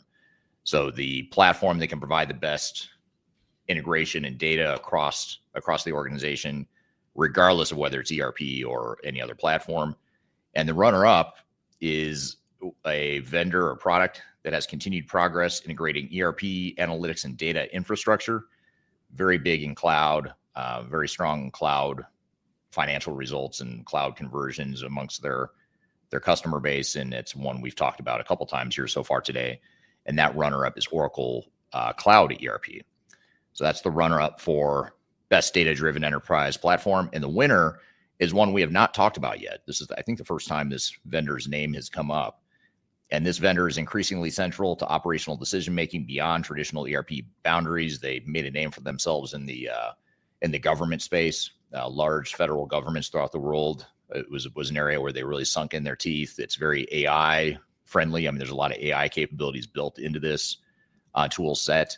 So the winner for best data-driven enterprise platform is Palantir. And that's another product that I know you and I have talked a lot about and worked closely with. Greg, what are your thoughts on? Well, we've worked closely with Palantir for years, before they were even well known as they are in the marketplace now. And the ontology layer that they can bring to bear really makes it more of a workflow management tool, and incorporating BI as well on top of that is unsurpassed. They've made huge strides. I don't know if you've seen how they're doing in the stock market, but generally recognized as one of the leading AI-driven platforms out there. And they have been very strong on the government side. They're rapidly moving into the private sector. So look to see a lot more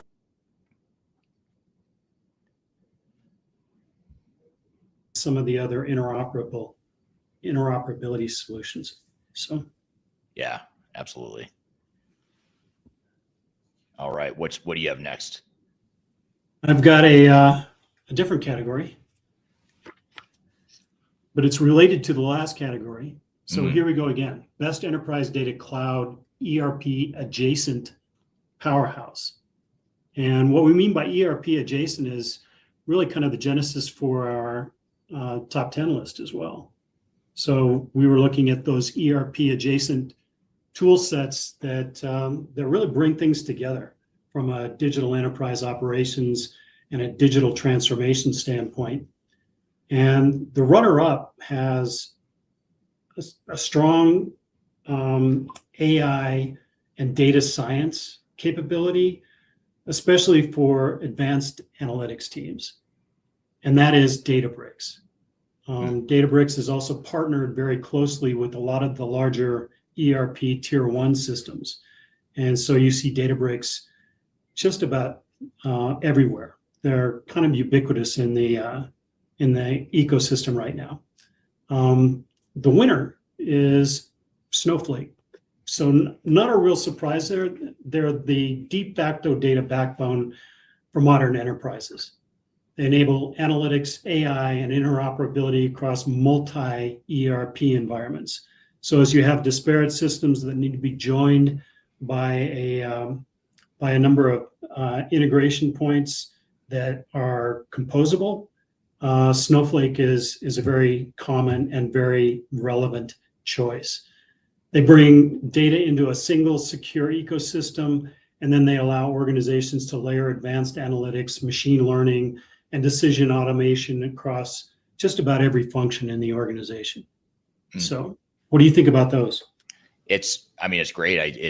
We see a lot of clients that use Snowflake and Databricks, both of those solutions. And it's just these last several categories are really interesting because hopefully it's opening up the eyes of different options and different strategies you can take or pursue with your enterprise tech, because it's not just one size fits all or even one category fits all. And that's why we're doing all these different strange categories, is because these are the things you have to think about when you go through these evaluations and potential digital strategies. But I think, Snowflake and Databricks are great examples of not newcomers. They're not newcomers, but 10 or 20 years ago, we weren't talking about those two vendors, but now they're very relevant, and they've disrupted the space in a good way and given us a lot more options to think about. So here's an interesting one as we get toward the end here. These are some fun ones. Most overhyped ERP trend of the year. Love to hear the audience feedback on this, because this was actually a really hard one, because there's so many overhyped trends of the year. And that's what we like to do, is make fun of our own industry and ourselves at time. And this is a good way to make fun of ourselves and our industry. So the runner-up for most overhyped ERP trend of the year, and again, drop it in the comments. I'm going to stall a little bit to give you a chance to comment here from the audience. But the runner-up is fit to standard, solves everything. And that is until a real world complexity shows up, or the reality of your industry, the reality of your unique business operations shows up, then fit to standard suddenly doesn't sound so good. I think that's one. It's actually more than just an overhyped trend. It's actually a dangerous trend, because thinking that you can just do everything fit to standard, or 99% of your implementation fit to standard, I think that creates a lot more problems than it solves, even if it were to be somewhat realistic.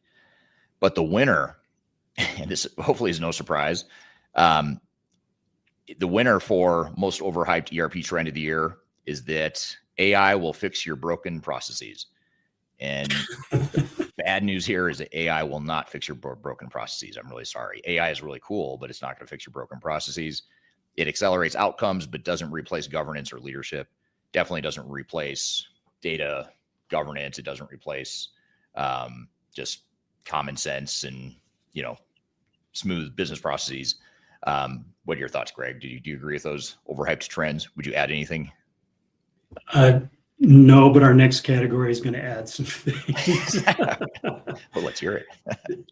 Well, the next category, as you might have guessed, is most abused buzzwords in ERP sales decks. All right, so we see a lot of sales decks, right? And the runner-up here is one of my favorites. It's best practices. So it's frequently undefined and context free, right? It doesn't really mean very much. It means that you're going to accept everything that we have as a standard, quote, out of the box, and it's going to adhere to our best practices. Well, that may not be your best practices. so right. A very abused term. But aiming for good, average practices to fit a vendor software is really what best practices is all about. Yeah, by definition, best practices for a vendor has to be somewhat watered down, because it has to be the lowest common denominator that will work for the most companies, which means it's not best practice. It just means more companies might be able to use it. Average practices. Yeah. This is the average practice. But see, that doesn't sell. It doesn't sound good. If I'm a sales guy, I can't sell that. I can sell that practice because that's what I want. That's what a buyer wants to hear. Sell software. Yeah. And the winner here is too often used to dismiss legitimate business needs. And it's clean core. Oh, so how many times we've just started hearing that a lot. You've got to get to a clean core. Well, clean core means you're giving up all of the secret sauce that made your business what it is, right? Yeah. It's kind of going to best practices, because you're giving up all of your integrations and customizations that have kind of built your business over the years, and you're going with just a clean core, starting fresh. Sounds great, but it really isn't very practical. That's the term that I think that's the term that makes me cringe the most in this space right now. It used to be best practices. Now I think I thought I saw you shudder a little bit. Yeah. It was like nails on a chalkboard. It's like clean core, because it's just it's a powerful word. It's a powerful phrase because it's, if you think about the psychology of it, clean core, that sounds good. Like clean is good, dirty is bad. So I want a clean core, which means I get rid of all my customization and, like you said, the secret sauce. But the technologists in us all would love to have a clean core because it's easier to manage and maintain. But the business reality most commonly will determine that clean core is not the best situation, especially not across the board. Some parts of your business might be okay with clean core because you can live with whatever standard functionality exists in the system. But a lot of your secret sauce, your competitive differentiators it's not going to exist in clean core. So what do? Well, you're either going to customize, you're going to do a bolt on, you're going to add a platform. There's something you're going to have to do outside that clean core to make it work. So, okay. Best slideware versus reality gap. So similar to what you were just talking about, Greg, the most abused term in the sales deck. This is a little bit different. But the best slideware versus reality gap, the runner-up is out of the box demos, which is really a highly curated PowerPoint deck, and it's rarely representative of what the software can actually do, especially now with AI and cloud solutions that are half-baked or they're in the process of being developed. But you've got salespeople out there that have to sell the product, so they put together some cool, flashy PowerPoint slides that don't necessarily. It's going to be GA in 6 months. Right, exactly. It's on the roadmap. Yep. It's on the next iteration of the roadmap. And then the winner for best slideware versus reality gap is end-to-end ERP transformation timelines. They rarely survive first contact with execution. So again, it's a slideware that shows that we can implement the solution in 18 months, and here's how we're going to do it. That typically looks good on a PowerPoint slide, but typically does not match reality. So that's the winner for best slideware versus reality gap. Very good. All right, what next? Just watching the time, we should probably. Yeah, I've only got one more after this. I've only got one more after this as well.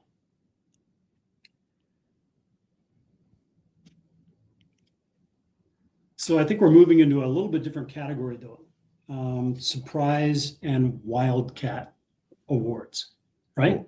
Yeah. So I mean, it's almost too bad we didn't put this at the front, because then we could have talked about this and then talked about it all the way through. Right. But within that category, we're looking at the surprise standout of the year, and the runner-up is we talked about it a little bit before.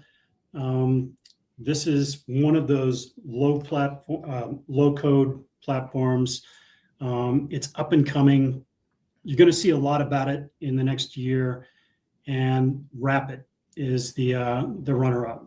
So growing traction where flexibility and speed really matter when you're trying to go through a digital transformation, and that low code AI-driven capabilities provide significant advantages in accessibility and adaptability of the system to work with a lot of your legacy systems. As Jan likes to call it, keep the castle and surround it with agentic AI and some of the workflow. So I think he refers to it also as massage the elephant, but don't be trampled by it. I love the way that he approaches things.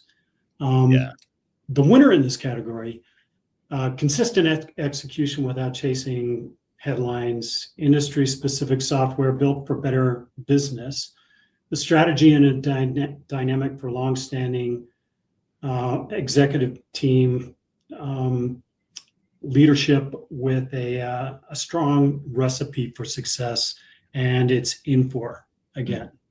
And that's our surprise standout of the year, and I think a very appropriate winner slot for Infor this year. So what do you think about that? Yeah, I think it makes a lot of sense. I mean, they're both doing pretty innovative things, both Rapid and Infor doing very innovative things that are different, things that are shaking up the industry quite a bit. So I agree with those both. Then the last one, I think, do you have one more, Greg, or is this the last one that I'm doing? This is the last one. Okay. So the last category, quietly doing the right things. It's another surprise wild card sort of a category here. So quietly doing the right things. The runner up is IFS, which has been focused on discipline and clarity over hype. IFS is very focused. They don't proclaim to be everything to everyone in different industries. In fact, there's times where we are evaluating IFS for potential software or for potential clients, and IFS oftentimes will be the first one to say, hey, this isn't a good fit for us, or this isn't what we do.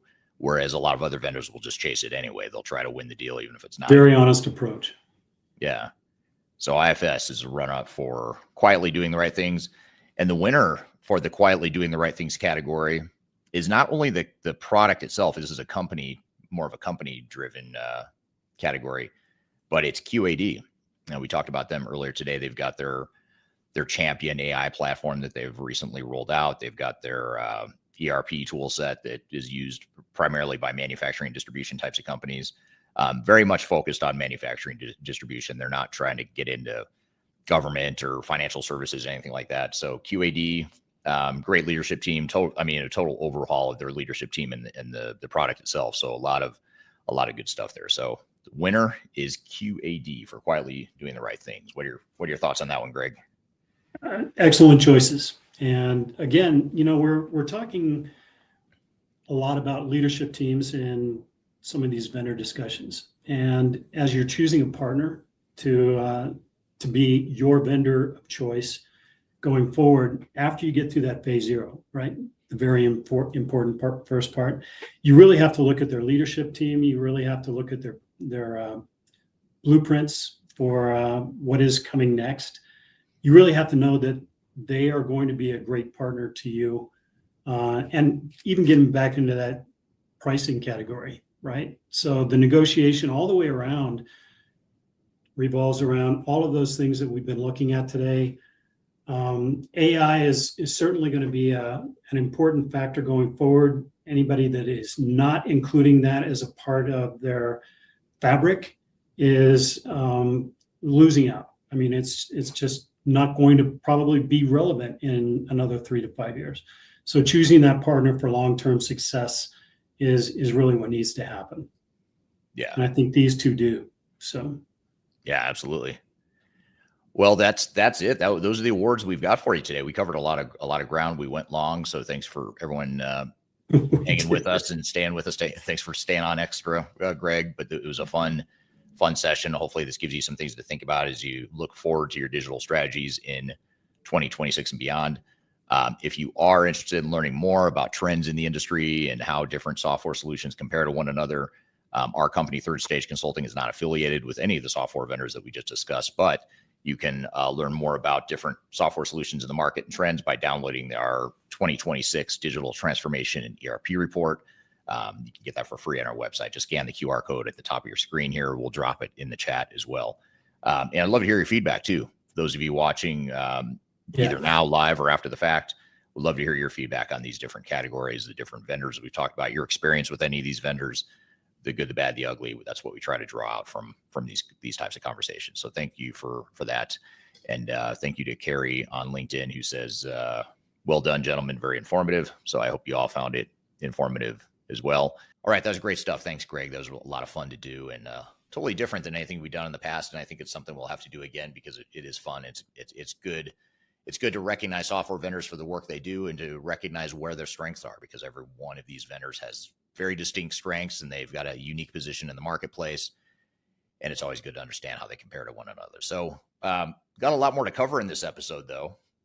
We are going to get into, in just a moment, some of the industry forces that are tilting the playing field in favor of software vendors, but at the expense of their customers.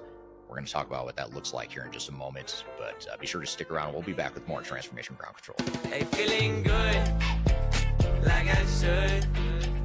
When in dark, I walk around the neighborhood, feeling blessed. I want to share a little bit of information about Third Stage Consulting and who we are. Third Stage Consulting Group is an independent, technology agnostic provider of consulting services to help clients through their digital transformations. We help with digital strategy and software selection, as well as implementation planning. And during implementation, we provide services related to program management, organizational change, business process improvement, as well as enterprise architecture. These are just some of the services we provide. We have offices in North America as well as Europe and Asia Pacific. So if you'd like to learn more, I encourage you to check out our resource center, which includes a number of resources that will help you through your digital transformation, and you can access that for free using the QR code here or the links below. You can also reach out to me directly if you'd like to discuss your digital transformation and brainstorm ideas on how to improve where you're headed on your journey. The last thing you want to have happen is for your digital transformation to end up in court. I've been doing this for 20 years and I have seen everything. My name is Marcus Harris. I'm a software and technology attorney focusing my practice on drafting and negotiating software-related contracts and litigating software disputes across the country. Feel free to reach out to us at taftlaw.com. We'd love to talk to you about the litigation process and what you can expect. Feeling good, like I should. When in dark, I walk around the neighborhood, feeling blessed, never stressed. Got that sunshine on my soul. Hello, welcome back to Transformation Ground Control, episode number 255. My name is Eric Kimberling here with Darian Chwialkowski, and you can find new episodes of this show every Wednesday at transformationgroundcontrol.com. We just had our ERP award show. We recognize a lot of the great work that software vendors have done and have been doing over the years, and we're talking about some of the strengths that these vendors have. And we're going to shift gears, though, now, and we're going to talk about the industry and the rewiring of the ERP and enterprise tech industry and how software vendors are doing a really good job of tilting the playing field to their advantage, which, you know, as business leaders, that's what we're all trying to do. We're all trying to figure out a way to give our organizations a unique competitive advantage that outperforms other organizations in our industry. Nothing wrong with that. But the important thing here, and I want to view it from the perspective of customers of software vendors, is to recognize how that playing field is shifting and how it's actually working against you. But more importantly, I want to talk about how to tilt the playing field back in your favor. How can you neutralize some of these advantages that software vendors have built that benefit them, and they're actually harming you as an organization unintentionally? I don't think software vendors are out there trying to harm their customers, but it is harming them unintentionally, and indirectly it's harming customers. I'm going to explain why that is in this video, and I'm going to use a framework to explain it and to unpack the enterprise tech industry and some of the trends that are happening in the space. And then I'm going to look at it from both the vendor perspective, and then I'm going to look at it more from the customer perspective. And that's the part I really want to hone in on and make sure you understand is, you know, how is that playing field tilting away from you and how can you tilt it back to your favor? So let's roll the video and then we'll come back and chat about it. And it's a common knowledge or a common perception that implementing new technology is a good thing. It's going to help your business. It's going to give you ROI for years to come. It'll reduce technical debt. It'll make you future-proof. All this stuff that we're being promised within the tech space. However, there is a dark side of what comes with buying one of the ERP systems that are leading in the industry right now. There are industry forces at play that are benefiting ERP vendors greatly, and they're actually harming customers long-term. And I'm going to talk about a hypothetical but very relevant pragmatic model that will help explain what I mean by that. Now, if you'd like to learn more about some of the trends that we're seeing in the digital transformation space, I also encourage you to download our 2026 Digital Transformation Report. You can learn about industry reviews and rankings, independent, objective views of the market, as well as trends and predictions for what we expect to see in the space. You can read that report by scanning the QR code right here or go to the links below. Now, first, it helps to unpack a model called Porter's Five Forces model. If you're not familiar with this model, it's developed by a professor named Michael Porter from Harvard Business School. He developed this model probably 40 years ago, but it's one of the most relevant and the most applicable industry forces models that I can think of in describing businesses and the industries that they compete in. And it's still to this day one of the most relevant models I can think of to analyze an industry. Essentially, what this model does is it unpacks 5 different dimensions of different industries to analyze the overall appeal of that industry. In other words, industries that don't have a lot of competition, that favor the incumbents and give power to the incumbents, that's something that's going to be favorable to the incumbents, but it's not going to be appealing to other potential entrants. and it's certainly not going to be appealing to customers. So the different dimensions that are evaluated in this model are, first of all, the threat of new entrants. How common is it to have a new entrant into the industry space? What are the threat of substitutes? If you're a big player in an industry, what are the threat of those substitutes? Are there a lot of low-cost alternatives out there? If so, then that industry is probably not as appealing to you, and you don't have as much power within that industry. There's also the bargaining power of buyers. If your customers have more power and have the negotiating leverage, that's not appealing to you, obviously, as an industry player. The bargaining power of suppliers, of the people providing you with goods and services to run your business. If they have the pricing power and negotiating leverage over you, then obviously that's not appealing either. And then finally, how much rivalry is there among existing competitors? And this is a very useful model to analyze the ERP software space, because what I want to demonstrate to you is that this Five Forces model heavily favors software vendors. And I'm also going to show you how it's actually hurting customers of the software vendors long term. So let's start with the vendor side of the equation. I'm going to write this out in green because most of these are positive things for the vendor. So I'm looking at this from a software vendor perspective. The first is vendor lock. Now, a lot of us have heard about vendor lock, and generally when I talk about vendor lock, I don't consider that a good thing from a customer perspective. But from a software vendor perspective, this is ideal. And what we're seeing in the cloud space is that the software vendors are creating vendor lock. By creating these cloud solutions with long-term contracts and subscriptions and the high switching costs that come along with that, that's creating vendor lock. And this is the utopia that software vendors want to see. They want you locked in because it's favorable to them. But as I'll talk about in a moment, that is not favorable to customers. And basically what it does, this vendor lock reduces the bargaining power of the buyers or the customers. It reduces the threat of substitutes. It reduces the threat of new entrants, because even if you want to switch to a competitor of the software vendor you're using, it's going to be very difficult for you to do that. And there's also less rivalry among the different competitors in the software space. So this vendor lock concept that ERP software vendors are pursuing is a very real thing that heavily favors software vendors. The other thing the software vendors are doing to shift this model in their favor is they're limiting third-party support options. And what this means is that companies like SAP, and SAP is probably the most notorious for this, they're making it difficult and very unattractive for their own customers to go get third-party support from companies like Rimini Street or Spinnaker Support. And the reason for that is because if they can limit your ability to go get third-party support, it shifts this power in the industry to them. They can now dictate to you that you will move off ECC or off the legacy system you might be using onto their newer flagship product. In the case of SAP, it's S/4HANA, or Cloud ERP as it's more recently called. So limiting third-party support shifts the industry dynamics in favor of software vendors, and that actually harms customers as well.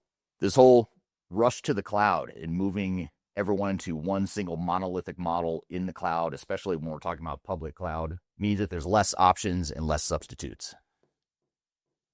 So your buyers here, your customers, have less options, which again, looking at it through the lens of Five Forces, means that's a positive thing for software vendors, not so good for customers. By having these cloud options where you're locked in to a certain solution for years to come, and combining that with the high switching costs that I talked about before, this means that vendors have pricing power. And many of them are starting to exercise this pricing power by inflating and increasing their cloud subscription cost over time. There's a recent article and a recent controversy involving Microsoft, where they recently imposed, I think, a 10 to 20% year-over-year increase for some of their cloud subscribers. So the software vendors love this model because they have pricing power. What are your options as a customer? If they decide to raise the price, it's not so easy just to go find an alternate and go put in a new cloud solution and rip out the old one.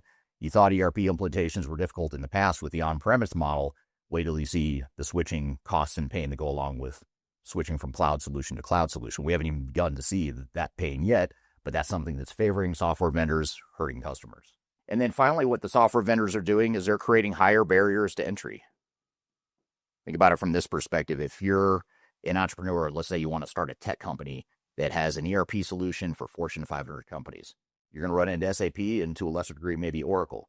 So very high barriers to entry to create an ERP software solution. Those costs and those barriers are coming down a bit now because of AI, and development costs are coming down, but the lock that SAP, Oracle, and some of the other big vendors have on certain spaces and certain markets means that not anytime soon is a vendor going to come along and completely disrupt their dominance in their market share.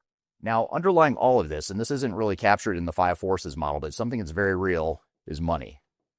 There is a lot of money chasing all these dynamics here. I'll add euros for international audiences too.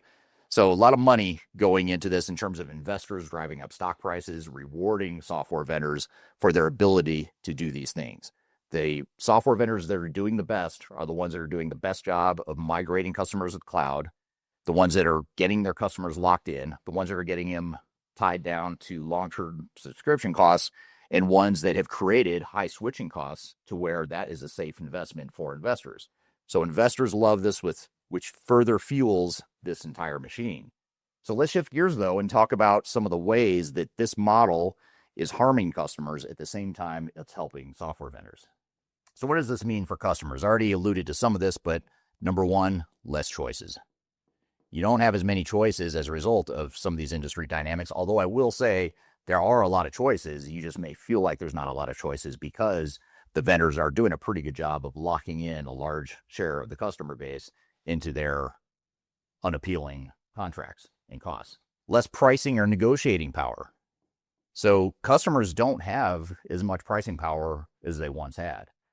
If you ever tried to negotiate with SAP or Oracle or even Microsoft Dynamics, it's almost impossible unless you're a huge company. And even then, it's difficult. If you're a $1 or $2 billion company and you feel like you're a pretty large player in your industry, but you're trying to negotiate with SAP and negotiate ways around some of this, good luck with that, because it's very difficult to do because of some of these dynamics. And these dynamics are making it even harder to negotiate with some of these software vendors, which is why it's leading to some of the higher costs that customers are already starting to feel. All these dynamics I mentioned over here make switching costs very high.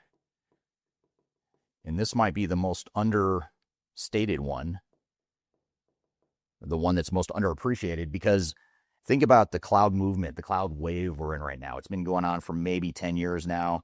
We probably have another, let's say, 10 more years before we really start to see the next wave of companies that have outgrown those systems, or those systems have become obsolete, and they are going to have to decide if they want to switch to a new system, which is going to be extremely painful, extremely risky, extremely costly. And we haven't even begun to see this pain yet, but this is on the horizon in the not too distant future for customers because of all these dynamics over here. The other thing this does that isn't really captured in the lens of these five forces, but it is really important, and it's one that I have yet to hear anyone really talk about in a meaningful way in the industry, and that is a lack of intellectual property. So what I mean by reduced intellectual property and lessened competitive advantage is that software vendors are moving customers not only to the cloud, but they're trying to get them into a multi-tenant public cloud situation. But what that means is you have a lot less flexibility in those models because vendors can scale the best when you change their software the least. And by changing the software the least, that means you become just like everyone else that's using that software. Yes, you have some flexibility. You can configure it, personalize it a bit. But compared to the old on-premise model, you do not have the flexibility you once had. Now, software vendors will say, well, that's a good thing because that's all technical debt. You want a clean core. You want to just follow best practices. That's just a load of garbage that was invented by software vendors. What it's actually doing is actually diluting any competitive advantage you might have had in your systems. Think about the most successful organizations in the world, the ones that have become the most powerful, dominant players in their industry. I assure you, they did not do it by implementing a public cloud environment that anyone else has access to. In most cases, they did it by creating something unique, some secret sauce that's embedded within their technology. And sorry to break the news to the software vendors out there, those competitive advantages are not embedded in standard off-the-shelf cloud systems. Now, there might be certain parts of your business where they're commodity processes and you don't care, it's not a competitive advantage, then sure, maybe this does make sense. But when you're talking about the things that make you who you are and make you better at what you do, chances are pretty high that this is not going to satisfy that model. So therefore, if you go too far down this path and allow the software vendors to take the sort of control and dominance over the way IT is used in your organization, you are going to lose that advantage. This also comes down to less control over your own business. So Now the software vendors are telling you what best practice is. It doesn't matter what you've done in the past. It doesn't matter what made you successful. They somehow have the answers. And of course, I'm being facetious when I say that. They do not have the answers, but they try to convince you that you do. So you've given up a lot of your operational control. A lot of who makes you who you are is now ceded to the software vendors. And in my opinion, that's a very unhealthy thing that is not sustainable among customers. Now, if we look at this lens again through the context of your industry, not so much the software industry, but your industry, whatever industry you're playing in, what this model does is it harms you even further and makes your industry less appealing even more so, because now you've reduced barriers to entry. Because let's assume you go double down on this path of cloud, public cloud, best practice models that the software vendors are selling you. That means a competitor can come along and go buy that same software and implement the same capabilities that you took decades to build. Now suddenly you've got a whole host of new competitors potentially that you wouldn't have had in the past when you had your own IP embedded within your technology. And of course, what that does is it increases new entrants and makes for a lot more competition, which competition isn't always a bad thing, but when we take away our own competitive advantage and invite more competition when perhaps we were successful before and we were competing very well, that's not necessarily a good thing for customers. So how do we get around this? Is this the destiny that we're doomed to experience? It's not. That's the good news. And here's what you can do as an organization. So first, let's look at some of the alternatives you have. And again, this is designed to put the power back in your court to shift some of that unhealthy dynamic that I'm talking about here, shift it from the software vendors back to your organization. The first is to pursue third-party support. If you are at risk of being decommissioned or you have an old system that the software vendor is telling you that they're not going to support it for much longer, go find third-party support. If you're using SAP, Oracle, Microsoft, any of those legacy products, or even ServiceNow, VMware, there's a whole host of them, where there's third-party support that you can get from other third-party providers that will extend your life cycle of those assets and those investments you've already made in technology. I'm not saying definitely don't upgrade your technology, but I am saying if it's not the right time, or if you don't see the competitive advantage, or you're still trying to figure out what you want to do or what you need to do, or if you want to sweat the assets you already have and get more value out of it, then do it and go find third-party support. That's one of the most effective ways to take control and power back from the software vendors. The other option is to not go all in on one vendor. So looking at best of breed and composable ERP solutions can be a good option. Now, just to preempt what a software vendor will tell you is they will say, this is a terrible idea. You should go all in with us because you want one single source of truth. You don't want to have to deal with the technical complexity of tying together multiple systems. Those days are over. That might have been relevant 20 or 30 years ago, but that's speak that worked back in Y2K. It's not working here in 2025, and here's why. The reason is because now you've got a lot more advanced integration tool sets, integration and platform as a service tools like MuleSoft and Boomi. Even the software vendors themselves, many of them have created pretty robust integration tools. Like you look at Microsoft Dynamics, for example, they've actually built a very open ecosystem that makes it easy to tie together multiple systems. And other software vendors such as Infor and QAD and others that are in that second tier of providers are providing open systems that are intentionally designed to accommodate the fact that it's not reasonable to have one system and only one system. That's what a sales rep wants to sell you, but that is not necessarily the best thing for your business. In most cases, I would argue it's not. Most organizations are going to have some level of best of breed solution to satisfy their needs. The other thing is to question the cloud. This is not cool to say. I might be the only one in the industry that will be willing to say this, but question the cloud. Is the cloud really the right thing for you? And by cloud, I guess I want to clarify a little bit here. I'm talking about multi-tenant SaaS. If you're a mid-sized, a large, complex organization, you've really got to question whether or not cloud makes sense. Because the good thing with on-prem, love it or hate it, even though it's not cool to talk about on-prem, is that you've got flexibility. You can do what you want with that system. You can create competitive advantages. You can build your own IP in that system. And that's really hard to replicate. And going back to the Five Forces model, you're making your own industry more favorable to you by potentially avoiding the cloud and going to an on-prem situation where you have built your own IP. So question the cloud. If you're a small company or it's a commodity process where you're willing to just accept vanilla processes, then sure, maybe you do go to the cloud, but I would question a full all-in doubling down of your cloud environment. And then finally, perhaps even more important or most important, is take control and ownership. There's a lot of misinformation, a lot of hype, a lot of hoaxes, a lot of false information floating around in the software vendor community. It's very misleading. And at the end of the day, you've got to sift through the BS and look at what's best for your business. It's not about having the latest and greatest, shiniest new object. It's not necessarily having the minimal amount of what the industry loves to call technical debt. That term drives me crazy. It's a trigger for me. So if you ever want to trigger me, use that word in front of me. Technical debt is a made-up term by the industry. It makes it sound as though it's bad, and anything you have that is old is bad. It's not bad. You could have the same system for 10 or 20 years and might be doing a fine job. And sure, there might be something newer and better out there, but you've got to ask yourself, is it worth the cost, the time, and the risk that you're about to take on to do that?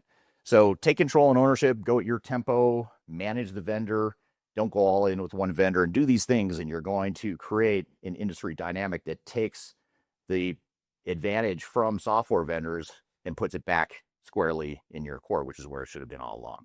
So that's a video from my YouTube channel where I recently analyzed the ERP software industry and compared it to what the impact is on ERP customers.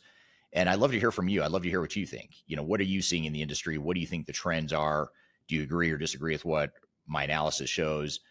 Do you think there's other things that customers can be doing to tilt the advantage back to you? Love to hear your feedback on that. But that was a really fun video to put together because it's something that's been rattling around in my head for a couple of years now. And I don't know why, but I recently came across that model, that Michael Porter Industry 5 Forces model is a model that I studied when I was getting my master's degree. And recently I came across it in some other article I was reading, and it just sort of came together in my head that, hey, here's a way that I could explain the things that are rattling around in my head. So I'd love to hear from you on what you think these trends mean and how customers can regain or maintain control of their tech environment and their overall digital transformation initiative. So drop your thoughts in the comments, and we'll unpack those and discuss those on a future episode. So that's what we've got for you today. Episode 255, the first episode of 2026. Hope you enjoyed it. We've got a great year planned for you. This is our sixth full year of doing this podcast. We started the podcast January of 2021. So it's been exactly, I guess it's 5 years. I should probably check my math. So it's been 5 full years, starting our 6th full year here now this month. So if you want to watch any of the past episodes we've done, go back to transformationgroundcontrol.com. You can see all 255 past episodes, and you can keep an eye on that same website for future episodes as well. You can also subscribe to the podcast on that website. So hope you all have a great week. Hope your 2026 is off to a great start so far, and we'll look forward to seeing you next week on the next episode of Transformation Ground Control. Take care.